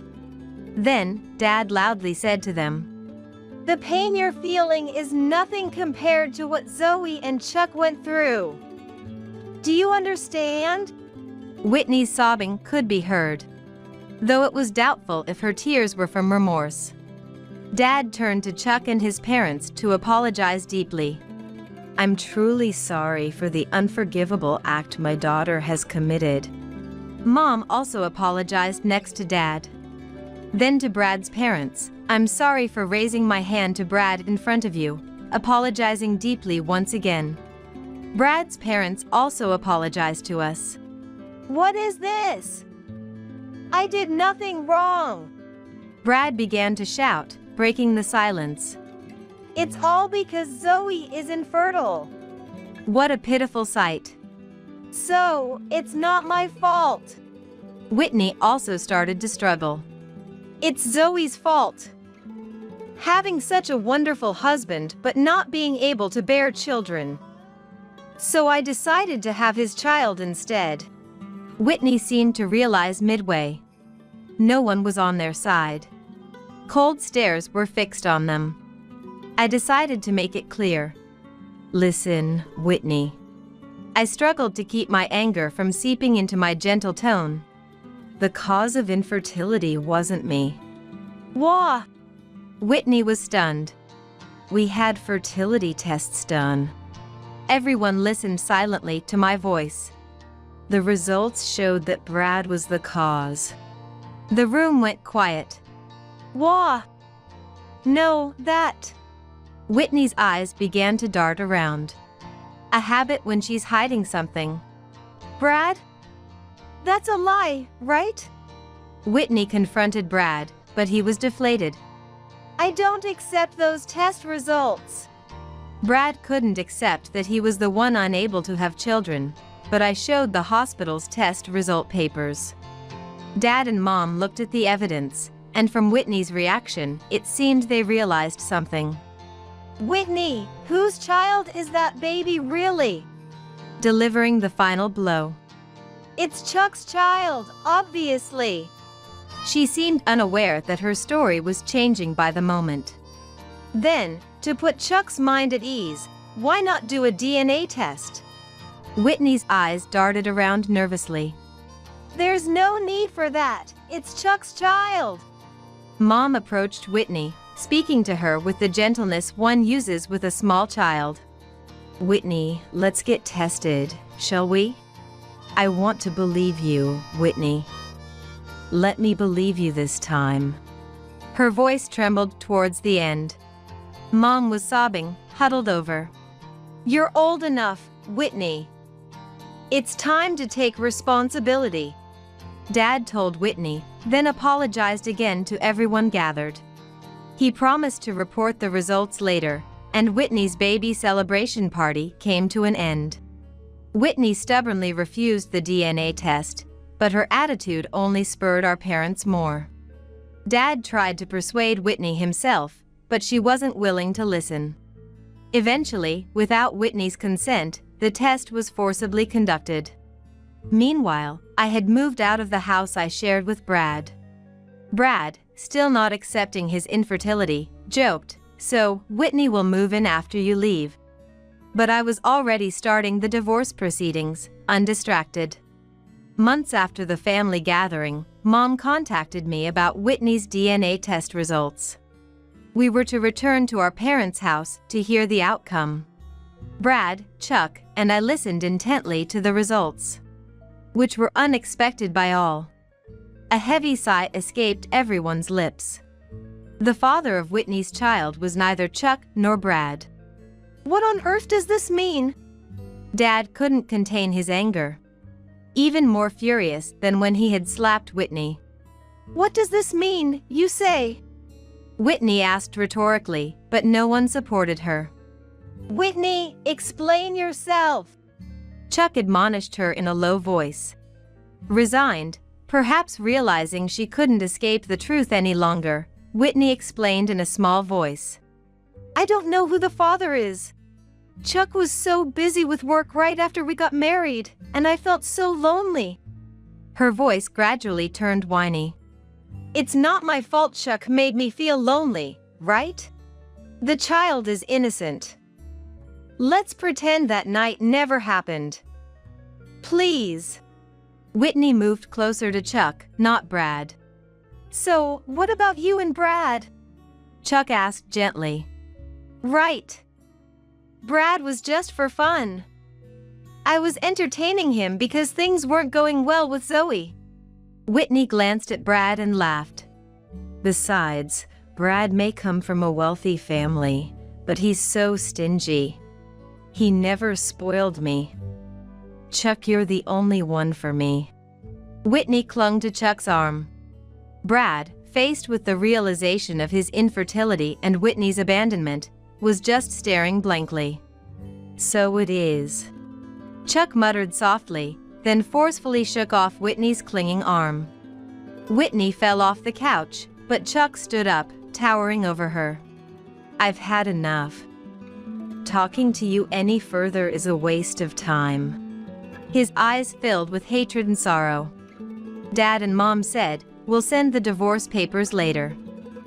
Thank you for everything up to now. Without giving Whitney another look, Chuck left the house.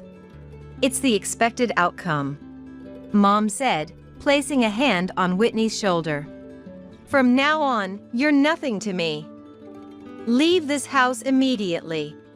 Mom had always ultimately accepted Whitney despite her behavior. But this time it seemed she had reached her limit.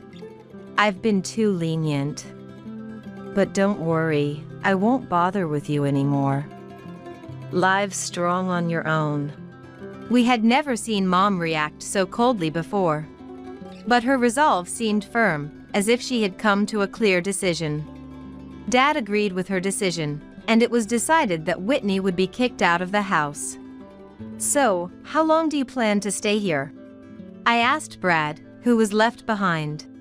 Brad slowly looked up at me. Then, as if realizing something too late, he asked, Zoe, that kid wasn't mine, right? If so, I'm innocent. Whitney was just playing around, as she said. So, why don't we call off the divorce and start over? I was speechless. After all the mocking, he had the nerve to say that. I have no intention of starting over with you. I wish I never have to see you again. So please, leave this house right now. I grabbed a mop nearby and hit Brad with it. Get out now! I shouted as I chased him out. Later, I finalized the divorce with Brad. I had gotten along well with Mil and wanted to keep in touch, but it wasn't to be. Mil and I had a farewell meal together, mourning our separation. Upon learning of my divorce with Brad, Whitney, who had been hesitant, agreed to divorce Chuck and finally left the family home. She seemed to intend to move in with Brad, but he refused her. Brad, too, was no longer in a position to support Whitney financially. After our divorce, Brad left his job due to discomfort at our shared workplace. He tried to help with the family business but became estranged from his family and is now looking for new employment while surviving on part-time work. Of course, with alimony payments to me, his life is far from easy. Whitney moving in would be nothing but a nuisance, especially considering she played with his feelings. Shunned by her family, abandoned by Brad, and pursued by Chuck for alimony. Whitney began to drift through the night streets, escaping from everything. But she wasn't the type to attract ordinary men anymore. Once relying on her beauty, post-pregnancy Whitney did nothing to restore her figure. Losing all remnants of her past glory. Unable to escape the glory of being adored in her youth, she became obsessed with a man she met in a nightclub. Drowning in debt and resorting to selling herself, she has fallen to a point of no return. Dad and Mom hired a detective agency to track Whitney's whereabouts, determined never to let her return home. They sold the family home and moved to a condominium in the next town. Mom, sharing this with me, looked sad but resolved not to extend a helping hand to Whitney. If her life were in danger, that'd be different. But that's it. We've decided not to do anything more. Mom's too gentle to bear Whitney's current state, but knows extending help again wouldn't lead to her reform. This is what being a mom is about. Though I never had children of my own, witnessing Mom's compassion and strength fills me with respect. Dad and Mom have taken in Whitney's child, who is nearly 2 years old. His rapid growth is astonishing, and I've been experiencing childcare during visits to my parents' house. I wonder what kind of adult this child without dad or mom will become. Yet, I'm determined to shower him with enough love to never feel lesser for it. Today, once again, I received an email from Mom about Whitney's child. We are planning to go on a trip together on the next day off. On my way home from work, I looked up at the night sky and wished for the child's growth. May he grow up to be honest, bright, and earnest. And then, I returned to my solitary apartment, where no one waits. Don't make cakes that taste bad. It looked suspicious, so I tasted it first. I felt it so unhealthy, though I threw the garbage out the window. In an instant, I realized this situation was a complete disaster. You threw away the cake? I'm still at work. I am Karen. I'm 28 years old and work at a bank. I got married last year and am still in the honeymoon phase. My husband, Mark, is 30 and works as a pharmacist. We met on social media, of all places. I love music and often post about my favorite artists. Mark shared my passion for music. At first, we communicated through direct messages. I was hesitant to meet someone I knew only in social media. But, strangely, I found myself wanting to meet Mark. He lived about an hour's drive away, it's not far from my home. I figured a meal would be harmless, so I gathered the courage to meet him. Surprisingly, I felt completely at ease, as if we'd met before. Our conversation flowed without a break. I found myself passionately talking about our favorite artists. Perhaps because we'd been in touch every day, there was a strangely close feeling. After that, we went out for meals a few times. From good morning to good night, we were in constant contact. Before I knew it, I was eagerly awaiting his messages. And then we officially started dating. It was surprising, even to myself. My mom passed away from illness soon after I started working. We had a close relationship, like friends. Being from a single-parent family, I felt very lonely. That's when Mark came into my life. To me, Mark was a savior. He's also very dedicated to his work. When we're together, Mark seems most animated when talking about work. He listens attentively to my work-related issues. And supports me. That's what I love about Mark. Mark's mother, Jane, has been incredibly kind since when we started dating. Knowing I don't have parents. Karen, you can tell me anything. Whether it's troubles or complaints, anything is fine. I want to be close to you. Let's not be formal and just be ourselves. She always looked out for me. Eating out is nice, but homemade meals are good once in a while, right? She would say like that, and invited me to enjoy her home cooking. When Mark proposed and we decided to get married, she cried tears of joy. Since I don't have parents, we decided not to have a wedding. Jane, understanding and kind, was all right with that. After we got married, Jane moved in with us. Mark's father passed away when he was young, and Jane raised him single-handedly. In today's world, where it's normal for women to work, but some people still oppose it. One of a friend of mine struggled with this problem, so it was on my mind. I love my job and wanted to continue working even after getting married. But I got married, it wasn't just about what I wanted. When I talked to Jane about this, "Isn't it wonderful to enjoy your work?" "Of course, I'll help you. I'll do the household chores, so don't worry. It makes me happy to have a job to do. I get restless if I'm not doing something. Leave the cleaning and doing laundry to me." She understood and supported my desire to work, making mother-in-law issues non-existent. Going out with Jane on days when Mark at work is really fun.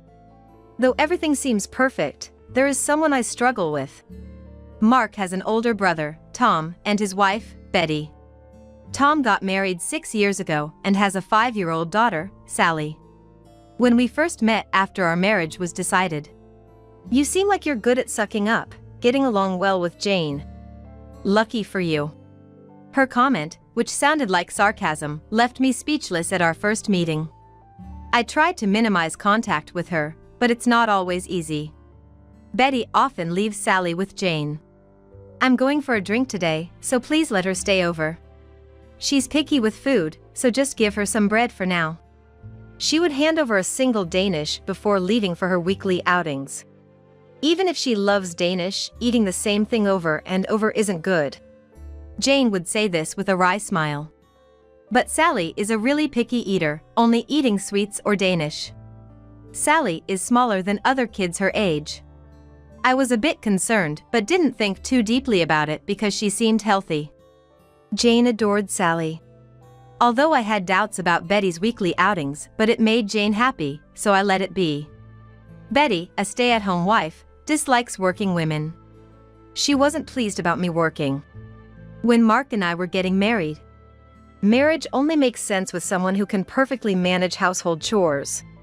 Carefully choose someone who can handle quality ingredients to avoid getting sick. Usually, working women are arrogant, so think it through. She was negative towards me. Betty is stubborn and set in her ways, rarely listening to others. Thanks to Jane's support, Mark and I were able to get married. Even after our marriage, Betty would insult me whenever she saw me. A woman's worth is in childbearing, not just working. Start raising kids early. I doubt you're cut out for it. Working and parenting are totally different. Career women always seem so self-centered. She constantly belittled me. Amidst this, we decided to celebrate Jane's 60th birthday. Since she's always been so kind, I wanted to do something special for her. Due to a pandemic, we planned to have it at home. As the host of the party, I was in charge of cooking. I knew Jane's favorite dishes and was excited planning the menu. The number of attendees was 6 in total, including my family and Tom's family.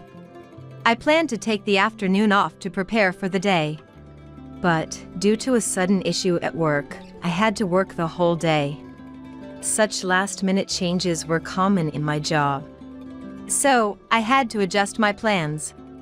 I had planned to cook in the afternoon, but that was no longer possible.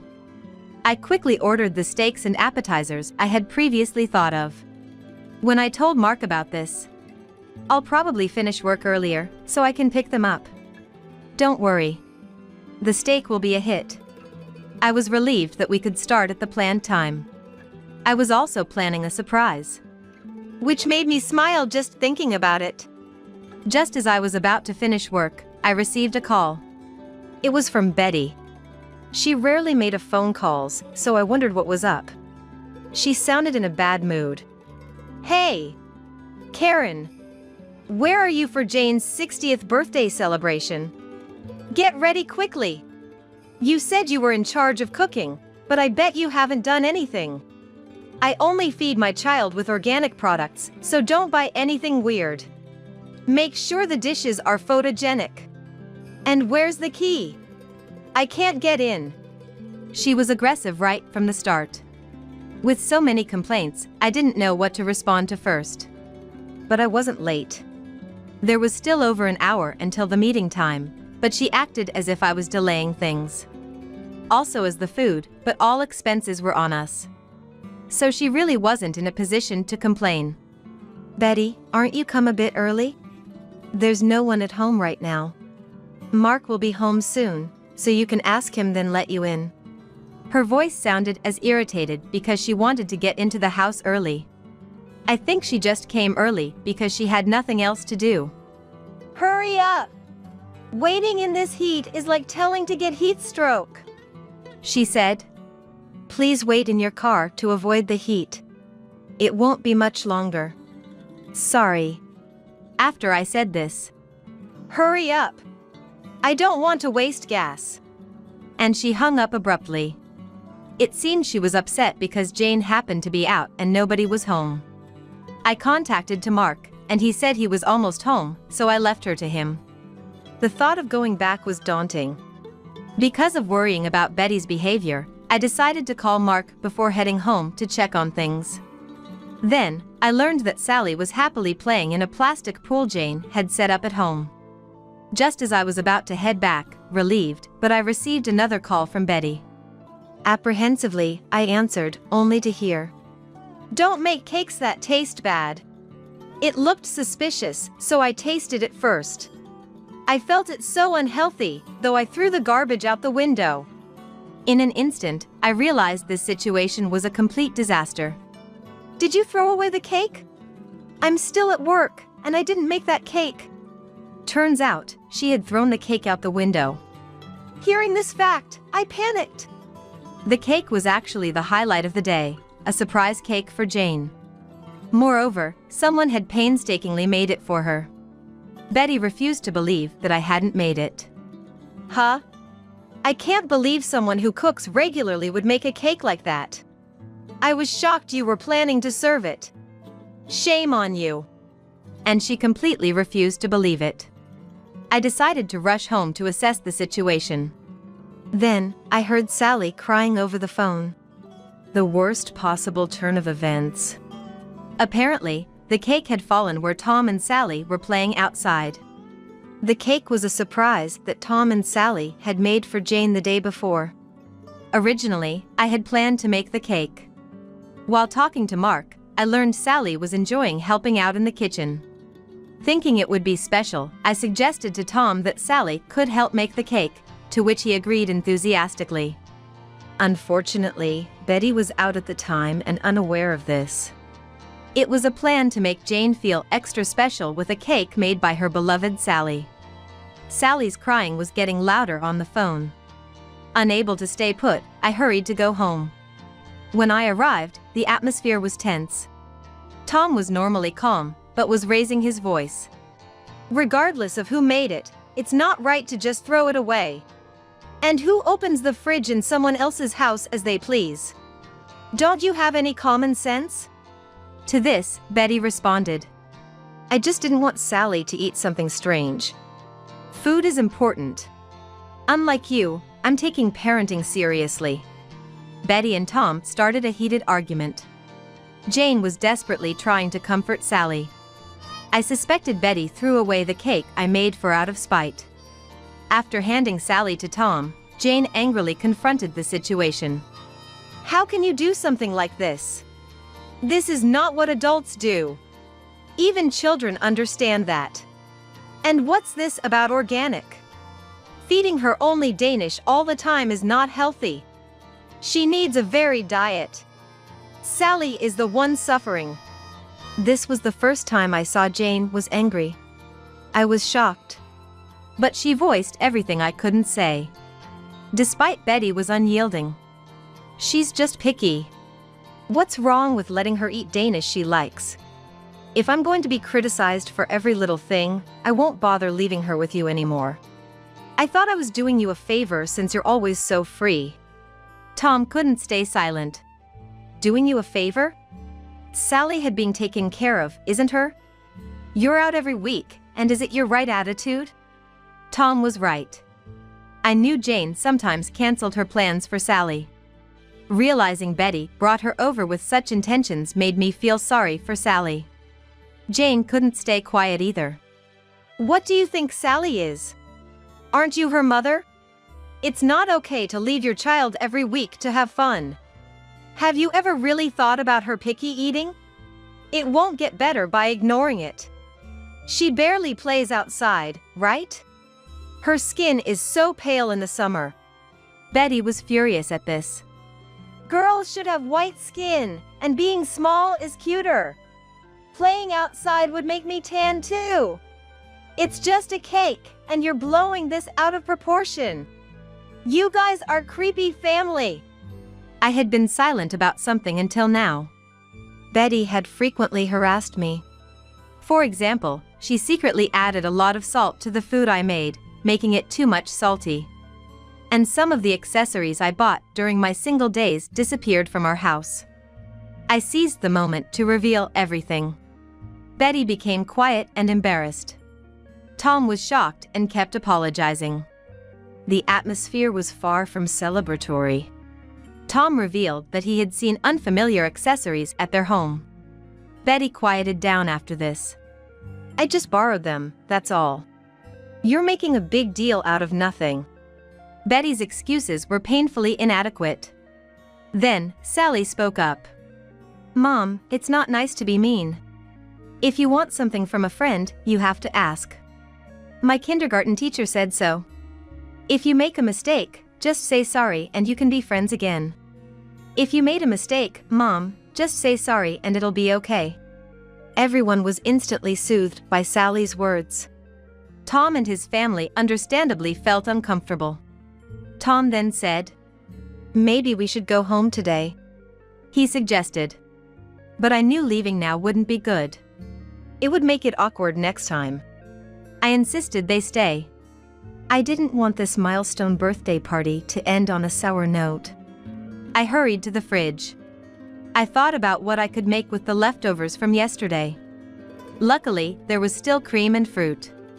There was still time. I quickly shifted to hosting a crepe party. We had appetizers and steaks, too. I invited Sally to help me for making crepes. Sally was in a great mood again. Everyone was soothed by her cheerfulness, which helped them reset their emotions. The 60th birthday party for Jane finally started. Betty looked uncomfortable, but today was about celebrating Jane. We all enjoyed steaks, gave presents, and ate crepes. Sally's cheerful demeanor was soothing to everyone. Children are angels, really. I later learned that Betty had been quite domineering at home too. Since that incident, she had become much more subdued. In a way, it was a good opportunity, I think. This incident shed light on aspects that were previously unseen. Betty had a habit of overspending, indulging in daily lunches with her friends. Tom confronted her and learned everything. As a result, Tom took over managing their finances, which put an end to her extravagant spending. With less to do at home, Tom encouraged her to start a part-time job. It seems she's finally feeling the challenges of working outside. It had been a long time since she had worked outside. At her part-time job, a veteran employee told her, "Someone with such a long break is not useful. It's not worth the hourly wage if you can't learn quickly. Get up to speed and become competent." It appeared she was being trained quite rigorously. When she returns home unable to do much because of exhausted. Naturally, she's not making homemade organic meals anymore. Their reliance on prepared food from supermarkets were increased. However, there was a positive side to this change. Sally started eating a lot more. She was no longer interested in Danish, but in hamburgers, pizzas, and chicken tenders. It seems she had never enjoyed such kid-friendly meals before. Children generally don't favor organic or low-carb diets. Now, Sally says, "For my birthday, I want to eat store-bought hamburgers and fried chicken." Her appetite has improved. While junk food isn't great every day, but enjoying what you eat is important. Enjoying food is also a part of food education. Betty used to post about her organic dishes on social media. They were always stylishly presented, regardless of taste. But after this incident, she stopped doing that. It seems she was seeking validation through social media likes. It's the best for being stopped. She's lucky she didn't end up in divorced. Since that day, Betty has awkwardly stopped visiting. Now, Tom brings Sally over by himself.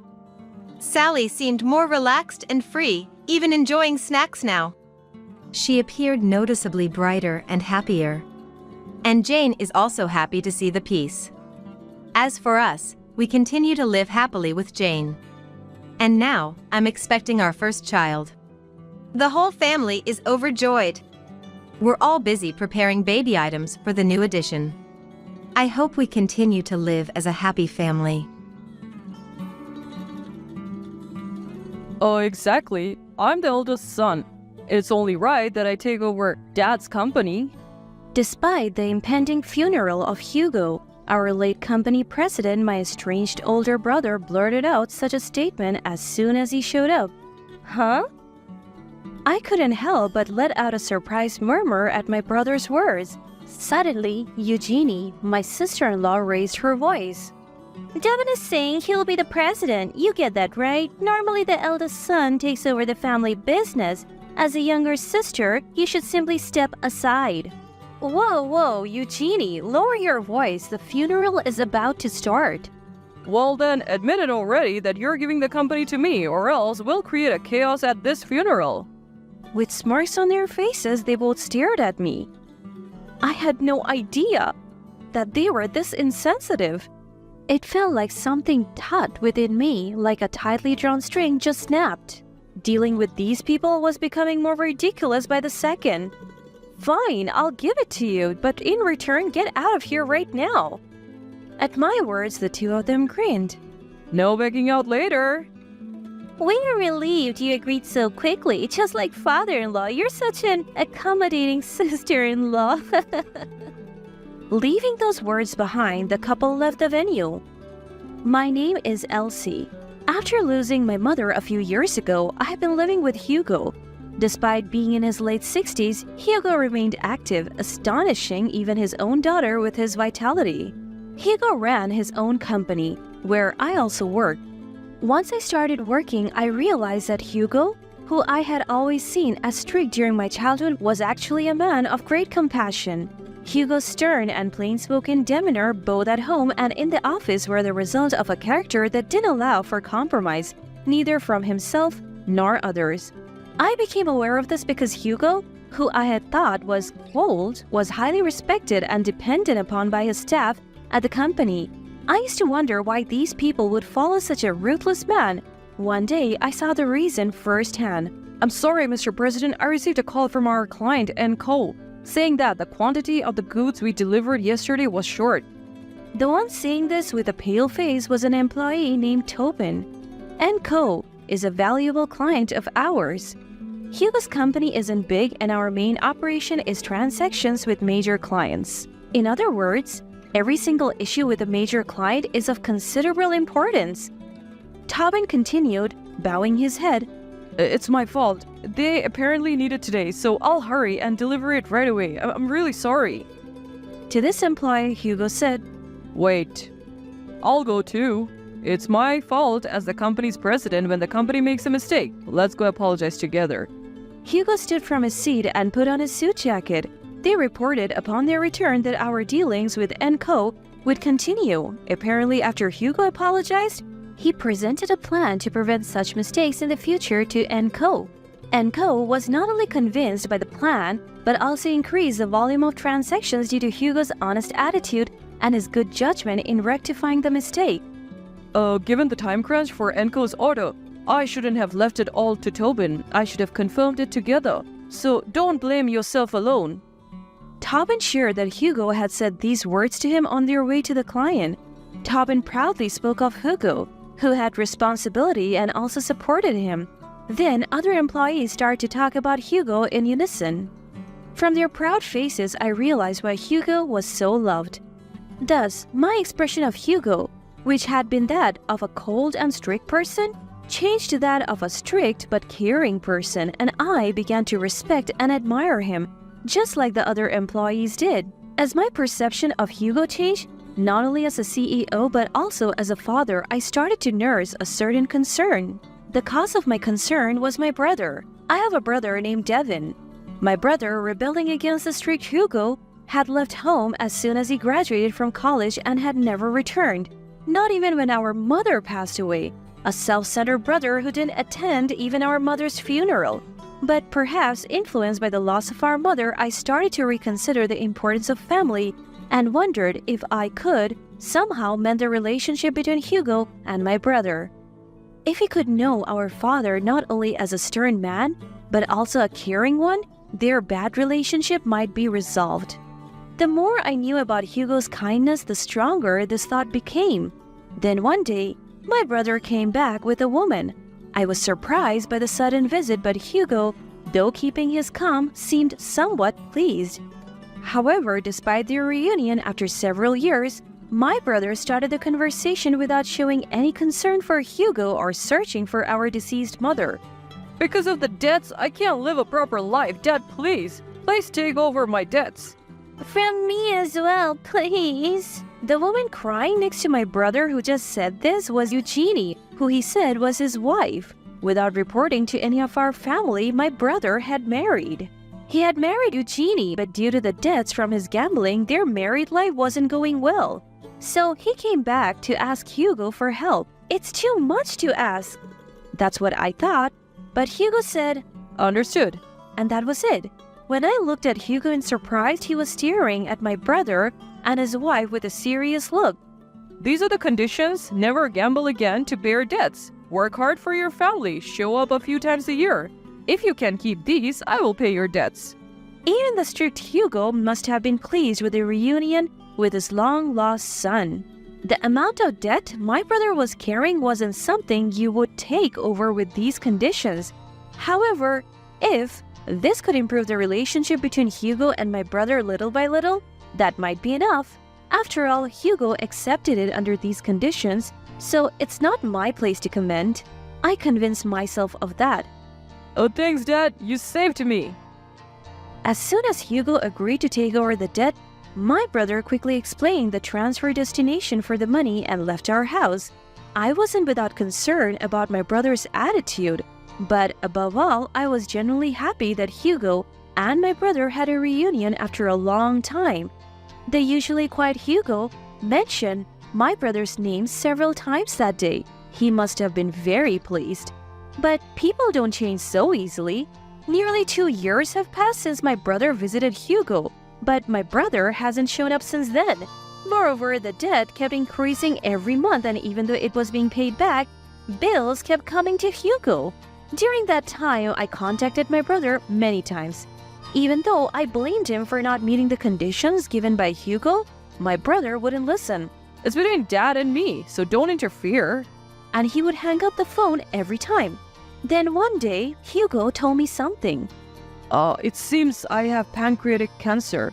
They say I have about a year to live. What? Because it was so sudden, I was at a loss for words. After all, Hugo was so energetic that even I and the employees acknowledged it. Hugo having cancer and only a year left to live? But Hugo is not a man who jokes. Both the cancer and the prognosis must be true. It's futile to be flustered here. What I have to do now is to support Hugo. From then on, I started learning the work that Hugo had been doing and studying management myself. Hugo was also proactive in mentoring me. Perhaps he was ensuring that things would be all right regardless of what happened to him. The thought made me feel complicated, but when I thought about the company that Hugo had always protected and the employees with whom he had worked, there was no room for complaints. Then, several months later, Hugo was admitted to the hospital. Even during his hospitalization, it seemed that my brother had been contacted to make debt payments. Sorry, but could you make the payment on my behalf? When Hugo said that to me, I was so outraged that I called my brother as soon as I left the hospital and raised my voice. Didn't I tell you before Dad has cancer? He's in the hospital right now, and yet you're asking for money? What are you thinking? Why didn't you visit him once before you say such things? But my brother's attitude only got worse. He responded in an irritated voice as if saying it was a bother. So what? Whether it's cancer or anything else, Dad shouldered it, so it's natural to pay. Brother, aren't you breaking Dad's conditions? You never show up, and you're increasing the debt every month. Plus, I heard you're going to the casino every day with Eugenie. Shut up, both Eugenie and I are gambling to increase our money. Unable to accept his excuse, I exclaimed, "What?" And I could hear a woman's voice from the back of the phone. "Tell him we're happy, because our father-in-law is paying the debt and we can enjoy ourselves without worrying." Probably my sister-in-law. I could also hear their laughter as if making fun of us. Hey, if you say things like that and we can't get the debt paid, what will you do? But he's not going to survive, right? We thought we should express our gratitude while we can. Plus, wasn't it Devin who said, "Such a father, he's just here for the money"? Hearing their conversation, I impulsively hung up the phone. Unknowingly, my clenched fist was shaking. Without making the payment Hugo asked for, I returned to Hugo's hospital room and told him about the phone conversation. I knew it might shock him, but I just couldn't stand it. Hugo listened to my story, was silent for a while, then turned a serious face towards me and nodded slightly. Elsie, I have a favor to ask. I was taken aback by what he said. Then, a few months later, Hugo passed away and went to heaven. Many people came to see Hugo's face at the wake. But at the funeral today, even more people are gathering. Uncle Godwin, who is Hugo's cousin, is joining me in greeting those who came to the funeral. I tried contacting my brother on the day Hugo passed away, but he didn't answer the phone and didn't respond to my emails. Uncle Godwin, thank you for everything. When I said that, Uncle Godwin made a modest smile. It's fine. Elsie, you must have been through a lot. Let me know if there's anything else I can help with. You have helped me more than enough. Thanks for being here, even though it was short notice. Just as Uncle Godwin and I were talking. Hey, Elsie, we're here. It was my brother and sister-in-law who showed up. I sighed at their arrival. Why didn't you reply to my contacts? It should be you, as the eldest son, who should be in charge of the funeral, right? That's too troublesome. Besides, I have something to talk to you about. With that, my brother crossed his arms and stood arrogantly. My sister-in-law standing next to him had a smirk on her face. You just mentioned me as the eldest son, right? Yeah, so what? Yeah, I'm the eldest son. That's why I'll take over Dad's company. What? At my brother's words, I let out a voice unconsciously. Suddenly, my sister-in-law raised her voice. David is going to be the president. You get it too, right? It's only natural for the eldest son to take over the company. The younger sister should step aside quietly. What? Oh, wait a minute, Eugenie? Keep your voice down. The funeral is about to start. Well then, acknowledge that you'll pass the company to me quickly. Otherwise, we will make a mess of this funeral. They gave us a vile smile. I didn't know that they could be so uncivil. It felt like a taut string had been abruptly cut. It seemed ridiculous to even bother with these people anymore. Fine, I'll give it to you, my dear brother, but in return, get out of here right now. At my words, they grinned widely. Don't you dare go back on your word later. I'm relieved that it ended quicker than I thought, just like our father-in-law, such a convenient sister-in-law. With those words, the couple left the venue. A few days later, I received persistent contact from my brother, which led me to accompany the couple to the company. My brother, perhaps having bought new clothes, was dressed in a flashy suit, and my sister-in-law wore a ring adorned with large jewels and a gaudy necklace. As expected, my sister-in-law, flaunting her ring, struck up a conversation with me. I bought it because I'm becoming the president's wife. How is it? Isn't it lovely? With my emotions drained, I replied, Indeed. Even with such a curt reply, my sister-in-law seemed satisfied and proud. However, her smug expression soon distorted. Upon reaching the company, my brother, ignoring me, clapped his hands loudly. I am the president from now on. Everyone, follow my orders. With that, my brother looked content, and my sister-in-law standing beside him wore a triumphant expression. Now, this $30 million revenue company is my husband's. I am the president's wife. I'm looking forward to our life from now on. With a scornful glance at me, my sister-in-law laughed loudly, flaunting her ring once more. But the very next moment, a wave of laughter erupted within the company. Hugo's subordinates, all the employees, began to burst into laughter. Unable to comprehend the situation, the couple, losing their earlier smug smiles, looked upset. What's so funny? I don't know. Did you say something weird? My brother answered, flustered, in response to my sister-in-law, who was yelling out of irritation. Seeing this, I couldn't help but laugh.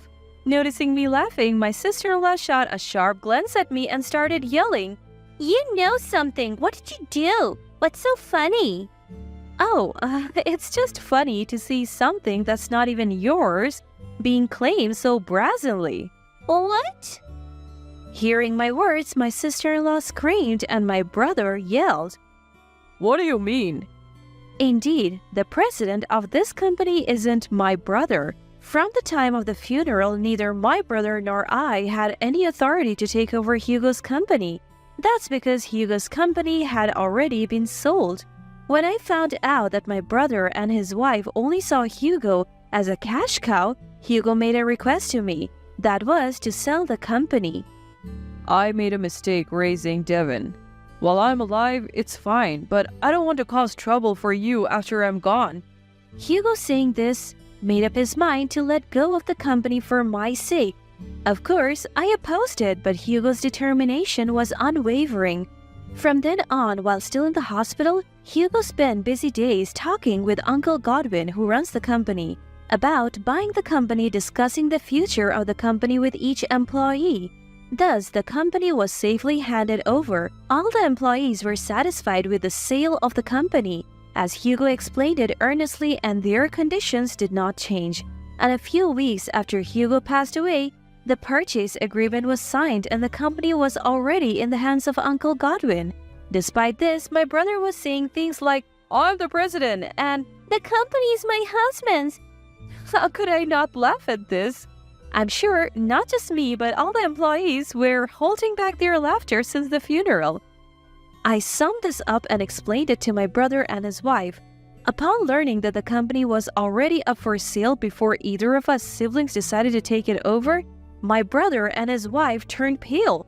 Whoa, wait a minute. You told me you would hand over the company to me. What was all that about? That. I thought if I didn't say it, you would make a mess of Dad's funeral. So you're saying this company won't be ours? What should we do? We bought this ring and this necklace on credit again. What about that money? At my words, my sister-in-law began to yell in rage. My sister-in-law continued to blame my brother, saying, "You have to do something." In his fluster, my brother seemed to realize something and a sleazy smile crept across his face again. That's right. Dad left an inheritance, didn't he? I'm the eldest son. Hand over all of Dad's inheritance. Upon hearing the word inheritance, my sister-in-law, who had been openly angry until a moment ago, changed her tone. That's right, inheritance. He was the CEO, so there should be a lot, right? Oh, good. We don't have to worry about our debts and we can keep having fun. I dealt my sister-in-law, who was relieved and saying such things, a cruel blow. No inheritance is left for my brother. By father's will, he has been excluded from the heirs. Indeed, Hugo not only sold the company but also left a will with a lawyer present so that the inheritance would not go to my brother.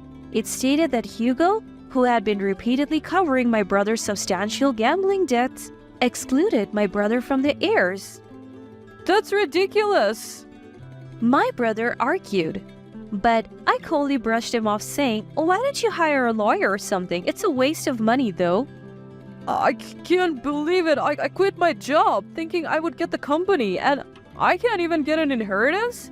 The two, having lost their last hope, left the company in a daze. After the two had left, the employee told me, "That was well done."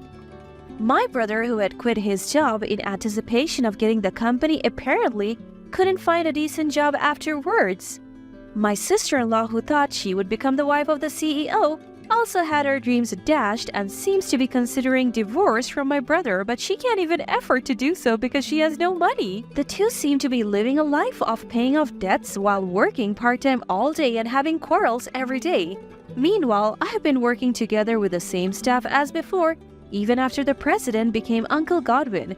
Thanks to Hugo's efforts during his lifetime, not only have we been able to continue our relationships with our clients as before after the acquisition, but also thanks to Uncle Godwin, we have more clients and our annual sales are on the rise.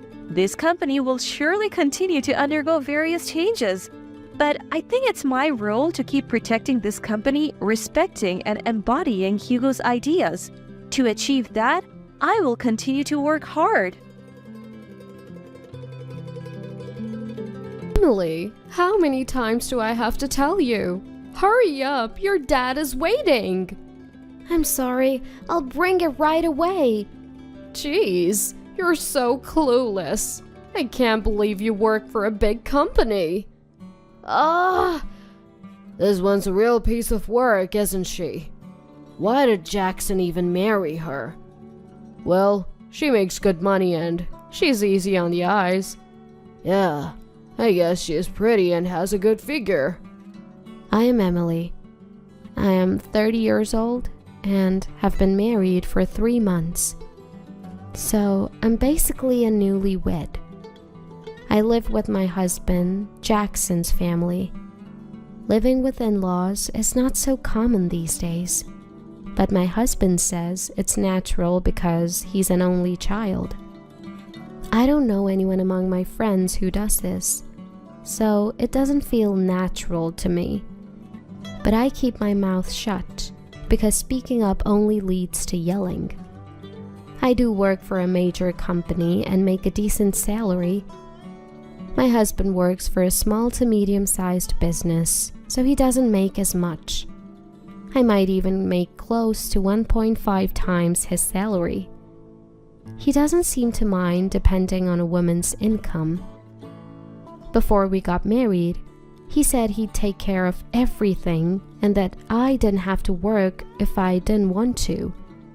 But after we got married, I ended up being treated like a servant. Not just by my husband, but also by my mother-in-law and father-in-law. I can't stand any of them. My mother-in-law is the worst. She seems to take pleasure in making my life miserable. Every time she sees me, she scowls and starts complaining. Oh, you're going out? Yes, I have a meeting today, so I have to leave early. Putting on so much makeup. Is there someone you like at your workplace? No, there's no one. Don't lie. A woman who puts that much effort into her makeup must be interested in a man. Ugh, disgusting. That's not true. I'm just trying out a new eyeshadow I bought. Fine, just go already. I wasn't even wearing that much makeup. Just a subtle, office-friendly beige eyeshadow. Though it was a new brand I picked up on my way home yesterday. Even so, it's just a plain beige, no glitter or anything. But women tend to notice other women's makeup changes. I couldn't understand the need for snide comments as I headed to work. When I got home, everyone was waiting at Jackson's family house. Hey, Emily, bring me a drink, will ya? Sure. Where the hell are my appetizers? Here they are. What? What is this? Who can eat this crap? Oh, you don't like it? Nah, it's awful. Make it again. I don't need this. My husband tossed the appetizers I made into the sink, and he looked pleased with his petty grin. I felt an instant wave of sadness. Why do I have to endure this treatment every day? What on earth did I do to deserve this? Just then, my husband chimed in. You have some money, right? What? I've been thinking. I want to move into a new house. Right, Mom and Dad? Yes, I'd love a new house, his mother said. If you take out a 35-year mortgage for a new house, I'll treat you better. You'll move up from servant to housekeeper. No, to a roommate. Really? No, I was wrong all this time. Please forgive me. Just buy a house and I'll truly cherish you as my wife and never say anything terrible again. Are you serious? Yes, I'm serious. At that moment, I made a wrong judgment. I couldn't see through my husband's convincing act. Desperate to escape the demeaning treatment, I went along with it and took out a 35-year mortgage to buy a house. I thought it might mend my relationship with my husband. Maybe I'd get to understand him better and truly cherish him. With a glimmer of hope, I decided to buy a house. Finally, the new house was complete. Wow, this is nice. My room looks amazing. I can't believe we get to live in such a beautiful home. My study looks awesome too. But a tough situation was waiting for me. My husband became even more reckless with money and stopped contributing to the household expenses. He also started going out every night. I wondered if he was hitting the bars. I had always contributed more to our living expenses. It wasn't that my husband gave nothing. His contributions helped. Now, he's giving zero, not a cent. So, I had no choice but to work as hard as I could. My main job couldn't possibly cover the mortgage, so I started a side gig. My company allows side gigs, so I took on jobs I could do from home. I couldn't earn much due to my lack of skills. However, as I got the hang of it, my earnings increased, and I was glued to my computer late every night. Gradually, this took a toll on my body. Before I knew it, I was exhausted and even developed a fever. Oh, I'm hot. I feel dizzy. After a meeting at work, I tried to stand up, but collapsed. That's when I was rushed to the hospital. When I regained consciousness, I was lying in a hospital bed. Where am I? Oh, right, I collapsed. What should I do? I still have pending tasks. I checked my phone and saw messages on WhatsApp from colleagues and superiors telling me to take it easy. I felt blessed to have such caring colleagues. As I was looking at my phone, the door burst open. It was my mother-in-law. Mother-in-law! She rustled through her bag and pulled out some papers. Here it comes again. I assumed it was about divorcing my husband. Sign this paper! I couldn't see well without my glasses, but I managed to scribble my signature. So we both had our personal seals with us, and we used them to finalize the documents. The reason I wasn't wearing my glasses? I broke them when I collapsed at work. So yeah, my handwriting probably looked atrocious.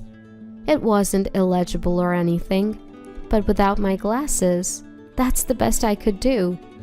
Now I can give you $5 million. What? You don't have your glasses. Can you see it if I hold it this close? That's right, it's a gift agreement. Normally, anyone would see that a divorce petition and a gift agreement are completely different in format. But I had thought mother-in-law was planning to force me into signing a divorce paper because she's always been out to get me. When I wore new eyeshadow once, she accused me of cheating, so I thought she was trying to frame me. Then, she'd snatch the alimony from me in a divorce lawsuit. But that wasn't it at all. As I stood there completely baffled, mother-in-law began to cry quietly. I'm so sorry, Emily. Please forgive me. What's going on? Her sudden tears threw me off. Did I say something wrong? But I hadn't said anything to hurt her. So I was utterly confused and even more panicked. Truth is, I was told to harass you, or else they'd do something terrible to me. What? Your father and Jackson, they treat you like a servant, right? I wanted to treat you well, but they said I had to harass you too. Really? Once, when you weren't around, I suggested we stop bullying you. They yelled at me and sold something valuable of mine. I'm so sorry. I was weak. I see. Was my mother-in-law told this by them? So that's why my mother-in-law had been so awful to me. I want to give you $5 million as a way to make amends. No, I can't accept that much money. Let's cancel what we just did. It's fine. I don't have much time left.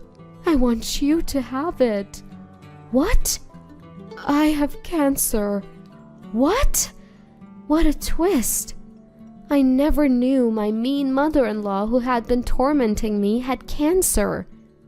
And apparently it's pretty advanced. She said she doesn't want to spend her last days in a hospital because it won't get her better. Instead, she's been going to a clinic that specializes in palliative care. I only have a few more visits to the clinic. I want to give you something before I'm gone. But what about my husband and father-in-law if they find out? Don't worry about them. What's important is that you find happiness. I know I don't have the right to say this, but please leave my son. Mother-in-law, promise me you'll find happiness. It's my last wish. Yes, I understand. I'll make sure to do that.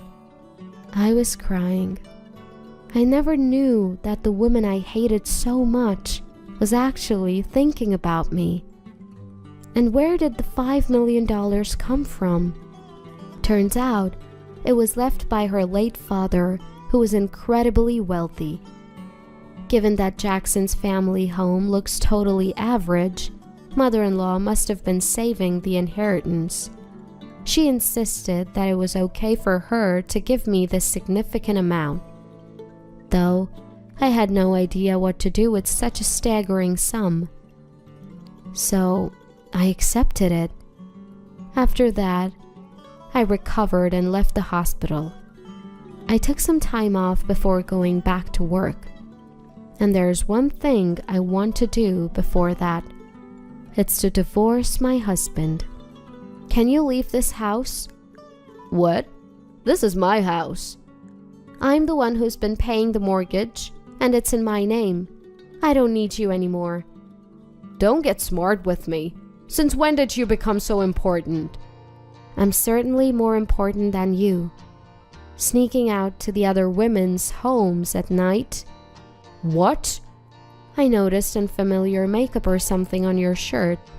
I hired a detective because I suspected you were cheating. What did you just say? See this picture? All lovey-dovey on a date? Gross. So physically close. That's, I have plenty more evidence. Wanna see? This is truly revolting. What is this? Disgusting. My husband looked pale as a ghost. He must have thought he'd never get caught cheating. At first I thought maybe he was at a pub. After all, he enjoys drinking outside. Turns out, he was spending time at a younger woman's house. And they were, well, involved. I was disgusted. Why had I let this terrible man boss me around all this time? If I had been stronger, I could have stood up to him. But the old me was isolated at Jackson's family home. So, I had no allies and couldn't say a word. I was scared, and it's embarrassing to admit. But now it's different. I have my powerful mother-in-law by my side. Really? What a repulsive son I have. I can't believe he's my child. Mom, what are you talking about? I'm done listening to you too. Right, Emily? Yes. How dare you betray me? Mom, are you okay with this? Are you threatening me? I'll report you to the police if you use dangerous words. Don't get out of your place, woman. Men are superior to women. Know your place. Enough! You shut up too, you cheater! What? You were cheating too, right? Like father, like son. What a disgrace. Give me back my life. No. Unbelievably, my father-in-law had been cheating too. I was unaware of this and utterly shocked. What a bunch of creeps. They felt like creatures from another dimension. You and Jackson will be paying damages in the divorce court, got it? What? I don't want to pay. You've got Grandpa's inheritance. That should be enough. That inheritance went to Emily. What? Huh? We made a formal agreement for a living gift. What? Why would you give it to her? I could have used it. I wanted to inherit it. Look, you guys weren't even going to get the stuff set aside for you in the first place. What? Truth is, I have terminal cancer. I'll be gone soon. You guys can't inherit anything because you treated Emily so poorly. You've made my life miserable, and your dad's been cheating for years. You don't deserve anything. What the heck is going on? This is outrageous. They had made mother-in-law's life unbearable. They did things too cruel to even put into words. That's why they couldn't inherit anything, not even the stuff set aside for them. I thought, how foolish. Had they not acted that way, they would have at least received what was initially set aside. So, get out. I never want to see your face again. You, get out too. What? Hey! Mother-in-law and I kicked our husbands out, and we locked the door from the inside. Thank you, and I'm sorry. It's okay. I didn't want to go to the hospital, but I heard the palliative care units are quite nice now, so I've decided to check in. Is that so? I've been healthy all my life and wanted to spend my last moments at home, but a hospital feels safer. Well, there are doctors and nurses. So mother-in-law checked into a hospital with a palliative care unit. 2 months later, she passed away. I guess it was really the end for her. After that, I went through with the divorce. Mother-in-law had already divorced before her passing. I was able to secure a settlement from my ex-husband during the divorce trial. He came to the house and begged to be let in. He apparently has no more money, even for a budget hotel stay. He had been wasting money on gambling and giving gifts to women. I wondered why I had ever married him in the first place. I had no knack for picking the right guy, not a single redeeming quality. I got dumped by Olivia, and now I have nowhere to live. Olivia? The woman you cheated with? Yeah, can you believe she left me for some guy who makes more money and looks better? I've been trying my best here. Well, I wouldn't want you either if I were her. You had your fun with younger women. Consider it a life lesson. I hung up the annoying call from my ex-husband right away, and then I blocked his number. I've already received the settlement from the divorce. There's no need to keep in touch. As for what happens to him next, it's none of my concern. I don't know how my father-in-law is doing, but rumor has it he's disliked by the entire family. He's being avoided for being the worst kind of man, who always belittled his wife and didn't even attend her funeral. I used to despise my mother-in-law, but not anymore. Sure, she was weak and felt the need to harass me, but thanks to her, I've become stronger in some ways. I'm planning to visit her grave and clean it on her monthly Memorial Day. Taking only my valuables, I dash out of the house, running down the busy streets towards the train station. I run up the stairs of the station. At the platform, I wait for the train to my hometown as I try to suppress my anxiety. I look around nervously to see if anyone is following me, but I don't even know what I'm running from. I don't know why I've had to give up on the honeymoon I was looking forward to and have ended up being forced to run. But I'm trying to flee from this town as I trusted my husband telling me to run. My name is Megan. I'm an office worker who just turned 30. Despite always feeling like a newcomer, I found myself in a position to teach others before I knew it, leading a busy life. I have a fiancé, Bob, and we're getting married next year. Bob is my colleague at work, and 3 years younger. He's so mature and reliable that my colleagues often tease me, saying, "We can't tell who's older." He's a man who commands trust from superiors and subordinates alike, handles household chores flawlessly, and I think he's an ideal partner for marriage. Except for one thing. One weekend, we needed to visit my in-laws' house together. As we opened the door to the living room, two women are relaxing, sipping tea. "Welcome home, Bob." "Welcome back, Bobby." Ignoring me completely, the women greet him with sparkling smiles and Bob sighs. Why is Catherine here again? "Well, Catherine is like a daughter to us, right?" Right, Mom? Oh, if I become Bobby's wife, I'll really be your daughter. "Oh, how wonderful." Bob sighs again as my mother-in-law and Catherine start giggling and making a fuss. I was filled with the urge to go home right then and there.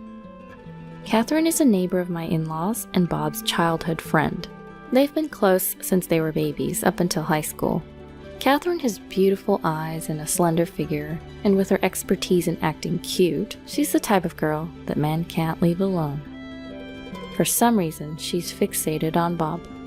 And it started right after Bob told his parents about our engagement. She's been aggressively texting Bob, inviting him out for drinks, and whispering things like, "I'll feel sad if you get married," and "Didn't you propose to me when we were little?" I felt uneasy at Catherine's assertiveness and asked Bob if he was interested in his cute childhood friend. To that, he made a disgusted face. She juggled 5 guys at once in the soccer team in high school. In college, she seemed to only date men who had girlfriends or wives. I'm too scared to marry a woman with no sense of chastity like that. Well, you're right. I was taken aback by Catherine's lack of fidelity, but relieved to know that Bob was not swayed by her. But my mother-in-law is on Catherine's side. She's trying to push me out by flaunting her closeness with Catherine. Apparently, she doesn't like me because I'm older than her son, taller, and work too hard for a woman. She seems to be unaware of Catherine's wildness and thinks that Catherine, who at first glance appears elegant and obedient, would be easy to handle and boast about as a daughter-in-law. Because of those two, we faced the worst possible experience at our wedding a month later. Unbelievably, Catherine, who wasn't even invited, showed up at the reception. And she wore a pure white dress, which of course only the bride is supposed to wear. Of course, it wasn't as lavish as a bridal gown, but the fact that it was white didn't change. And she was the center of attention in the venue in many ways. What was even scarier was that during the reception, she had the audacity to sit at the family table where my mother-in-law was. During our slideshow, and even during our friends' speeches, I couldn't help but be bothered by her chatting it up with my mother-in-law. When they approached our table at one point, my husband argued with them, as he tried to hold back his anger. "Catherine, you weren't invited, and you're wearing a white dress. And sitting at the family table, what the heck are you thinking? What are you doing, Mom?" But it's my childhood friend's wedding. I can't not celebrate it, and white matches my skin the best.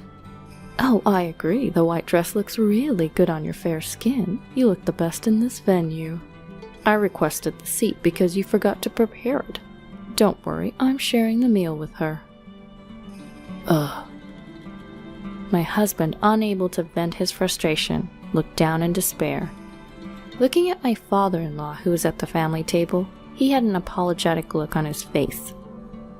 Although my father-in-law is a decent man, he's weak-willed and probably got bulldozed over by his wife. We've been eagerly preparing and looking forward to this day for nearly a year. It's so frustrating I feel like crying, but if I cry now, it will only please these two. I'm not going to show them my tears. When I raised my face and smiled at Catherine, I saw the corners of her eyes twitch. "Coming to celebrate even though you weren't invited? Catherine, you're really thoughtful of your friends, aren't you?" "Huh?" Catherine grimaced. "And it's so nice of you to share half your meal. Please do share half of your favorite filet mignon as well." "Oh." My mother-in-law's eyes wandered. "Oh, it's almost time for me to change outfits, so please step back. I'm sorry I'm so busy. I mean, I am the main event after all." With that said, and showing a calm smile, the attendant who was with me said, "Can we please let other people take pictures with the newlyweds, please?" then kindly moved them out of our way. I was grateful for her excellent work. Catherine glared at me for a moment with demonic eyes, but then immediately plastered on a cutesy, idol-like smile and left. I'm sorry I'm not the weak woman who would cry and wail. Thanks to the excellent attendant and the staff, the reception turned out all right. I was exhausted, but aside from those two, I received heartfelt blessings from everyone else and was able to fully appreciate the happiness. We didn't start living together right after our marriage. Since job transfers are announced at the end of the fiscal year, we thought it would be safer to find a new home afterwards. So, for our honeymoon trip planned 2 weeks after the wedding, we each planned to leave from our own homes and meet up at the airport. Once we start living together, there'll be fewer chances for rendezvous, so I thought it'd be fun to do something that feels like we're still dating. The destination for our honeymoon is Italy. My mind was filled with the allure of Italy, especially it being my first overseas trip. I was thrilled and excited each day leading up to it. However, my excitement was about to be ruined by the two. On the day of the honeymoon, while I was nervously opening and closing the suitcase, checking that I hadn't forgotten anything, I got a call from my husband. Hey, what's up? We're meeting up at 1 p.m., right? I'm sorry. Huh? Contrary to my easygoing self, my husband screams in a desperate voice. We have to cancel the honeymoon. Please don't come to the meetup spot. What? Listen, don't leave the apartment. No, actually, leave right now. And go back to your parents' home, please. Wait a minute, what's going on? I'm sorry, I'll explain later. Just leave right now. Stunned, I stare at the phone after being abruptly disconnected. I have no idea what's going on, but my good mood has suddenly gone down the drain after hearing my husband being frantic. Could he possibly be involved in some sort of crime? The mere thought sends chills down my spine. With my legs about to buckle from all the anxiety, I force myself to move and decide to return to my parents' home as per my husband's instructions. Naturally, my parents are in a panic. Their daughter, who was supposed to be going on her honeymoon, has come home with a pale face. Seeing the disgraceful behavior of my mother-in-law at our wedding, they were even more worried. Even if I wanted to explain the situation, I too was at a loss because I didn't know why I was there. Then, I got a call from an unknown number. I sensed something was not right. It was the police. Fearing that I was indeed involved in a crime, I pressed the answer button with bated breath. The police officer, with a much softer voice than I expected, explained why he had called. We got a call about a couple of women screaming and banging on your apartment door. They seemed quite agitated, so we took them into custody. The older woman claims to be your mother. What? Wait, me? Because I had put the call on speakerphone, my mother, who was listening next to me, let out a bewildered shout. Even the police officer on the other end, hearing my mother's voice, seemed taken aback with a surprised, "Huh?" I was dumbfounded for a moment, but I soon realized who the older woman was. It was my mother-in-law, and I assume Catherine is with her too. I don't know why they came to my house on the day of our honeymoon, but I'm sure they're the reason my husband was panicking. Our flight was now hours ago. Because of these people, our honeymoon is gone. No Venice, no pizza, no pasta, no tiramisu, no maritozzo, all of which I was looking forward to. This is awful, just awful. I'm never forgiving them. My mother is sitting right next to me. Those people are complete strangers, I stated firmly to the police officer. Hold on, Megan, it's me. I could hear my mother-in-law screaming from the other end of the phone, but the officer must have sensed something as he smoothly ended the call with, "Thank you for your cooperation." I suspect that my mother-in-law and the others came to my apartment with the intention of causing me harm. How crazy is it that they would claim to be my mother when they're in trouble? Several hours passed. My husband showed up at my parents' house late into the night. As I suspected, the ones who were held by the police were my mother-in-law and Catherine. Somehow, they found out that we were meeting at the airport, and they had planned to stop me from going to Italy. Then Catherine planned to run up to my husband, waiting at the airport, and lie to him, saying, "Your wife has run off with another man," planning to comfort my distraught husband, and maybe even take my place on our honeymoon and deepen their relationship. I wonder if they really thought they could easily take my place right before departure. It's not like this lie wouldn't be exposed when we returned from our honeymoon. What short-sighted thinking, I thought. But their dreadful plan didn't end there. After stopping me, they intended to take me to a man my mother-in-law had chosen.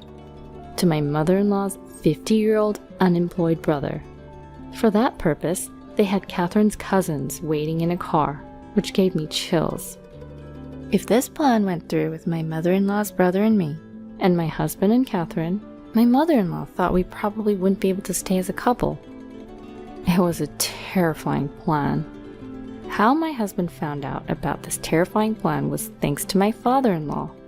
He happened to hear my mother-in-law and the others making plans and secretly contacted my husband.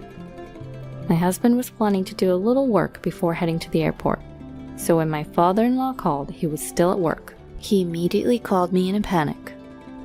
By the time he delegated his work to a colleague and arrived at my apartment, my mother-in-law and the others had apparently already been taken away.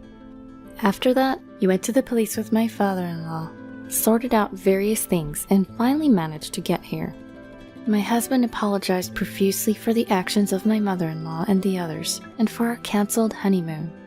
He did everything he possibly could, and seeing how worn out he had become in just one day, I couldn't bring myself to blame him. But I will never forgive my mother-in-law and Catherine. I will never forgive them no matter what. From that day on, I switched from defense to offense. First, I claimed for the cost of repairs to my apartment door that they had destroyed, various fees to the management company, and the cancellation fees for the honeymoon. Apparently, they were enraged, thinking I was playing hooky, and kicked the door, and even hit it with a nearby fire extinguisher. The door was a new high-end one that I had just replaced, so the repair cost was high. I also had splurged on the honeymoon, so everything in total came close to $20,000. Of course, they resisted. "No, I'm not the one to blame. It's Bob who won't admit he loves me. All I wanted was your happiness, Bob." Huh, I get it. "Bob, you really are kind." "If you're not willing to pay, we're going to court." Court? "If we go to court, we'll also pursue the fact that you tried to kidnap my wife. The costs and the amount claimed are likely to increase." At the mention of the word court, the mother-in-law began to tremble and Catherine began to sob. "But Bob, you forgive me, right? I'm your precious girl, aren't I?" "I'll never forgive you." Eek! Catherine let out a small shriek at the cold glare of my husband. "But I love you so much, it's cruel. You do love me too, don't you, Bob?" "There's no way I could love a woman who casually dates 5 guys at once or goes out with a married man." What? 5 guys? The mother-in-law looks at Catherine in shock. I also back up my husband. "You say you love Bob, but you only started saying that after he and I got engaged, right? Even if you're not interested in a man, you suddenly want him when he's someone else's." "If you..." The mother-in-law glares at Catherine. She must have hit a nerve. Catherine's eyes dart around in panic. Then she points at my mother-in-law and shouts, "You're the main culprit. She tried to use me because she didn't like her daughter-in-law." "Oh my, you're trying to pin the blame on me? Bob, this woman led me astray. I tried to stop this terrible thing." "What?" The two began to argue fiercely, as if they're about to grapple with each other. The two of them, who had been so friendly, have suddenly broke up. What a fragile friendship. In the end, Catherine's parents and the father-in-law intervened, and it was decided to split the claim amount exactly in half. Catherine's parents, who had not noticed their daughter's disgraceful behavior at all, were very apologetic. We brought in a lawyer and filed a restraining order for Catherine and the mother-in-law. Of course, the mother-in-law refused in tears, but their plan was so malicious, even though it was foiled. Neither I nor my husband intended to forgive them. 3 years later, we were living peacefully with our newborn child when a man visited our home. The man, who was stylishly dressed in an expensive suit, introduced himself as Catherine's fiancé. I went back to Catherine's parents' house to say hello, and I happened to meet one of her classmates who told me, "Wasn't she supposed to steal Bob?" "Oh." My husband, hearing Catherine's name for the first time in a long time, face palms. The classmate Catherine and her fiancé met must have attended our wedding and seen Catherine's disgrace. I thought it was a joke, but I was concerned about Catherine's pale face. I'm sorry, but I had it investigated. You and Catherine were childhood friends, but you're not dating now, are you? Of course not. We've never even dated. When my husband emphatically said this, the fiancé looked relieved. But she might be dating someone other than me. What? The Catherine I know is the type who dates a different guy every day of the week. What? Even though she wasn't invited to our wedding, she showed up wearing a white dress and brazenly sat at the family table. No way. I think if you're going to investigate, you should widen the scope, not just me. Alright. Catherine's fiancé responded in a faint voice, then staggered away from our house. It seemed they really did carry out an investigation afterward, and Catherine's history with men embarrassingly came to light. It turns out Catherine's fiancé was the son of a somewhat prominent CEO, and the entire family was furious at Catherine, who had falsely portrayed herself as a chaste woman. Apparently, she had been dating several men while engaged, and not only was the engagement called off, but she's also apparently being sued for damages. If she hadn't let her desire to steal someone else's man get in the way of our wedding, she might have made it to a life of luxury without anyone finding out. Well, her true nature would have been exposed eventually. But this is way too much poetic justice. My mother-in-law seems to be fretting over not being able to meet her first grandchild. She's apparently watching with bated breath as my father-in-law cheerfully brings baby supplies over to our house. There have been several instances where baby clothes were sent via my father-in-law, but I sent them back without even looking at them. Catherine was dumped by her fiancé and drowning in debt, and my mother-in-law was unable to see her beloved son and grandchild. Right now, them being neighbors, they seem to get in a catfight every time they see each other. The neighbors who have to witness these ugly disputes are certainly not enjoying it. Hey Megan, how about we visit the Miami Seaquarium on the second day, and on the third day, let's head to Key West. I heard there's the Overseas Highway. Sounds beautiful. I also want to eat seafood at a Cuban restaurant. I want to swim with the fishies. This year, as our son turns 3, we're planning to take the honeymoon we never got to have. Our destination is Florida. The main goal is to show our son dolphins. Of course, we also plan on trying all the food specialties like Cuban food. We haven't given up on Italy, which we had to put off because our son was still too young. It may be far off in the future, but if it's with my husband, we can make it happen. All because I feel so content and happy every day.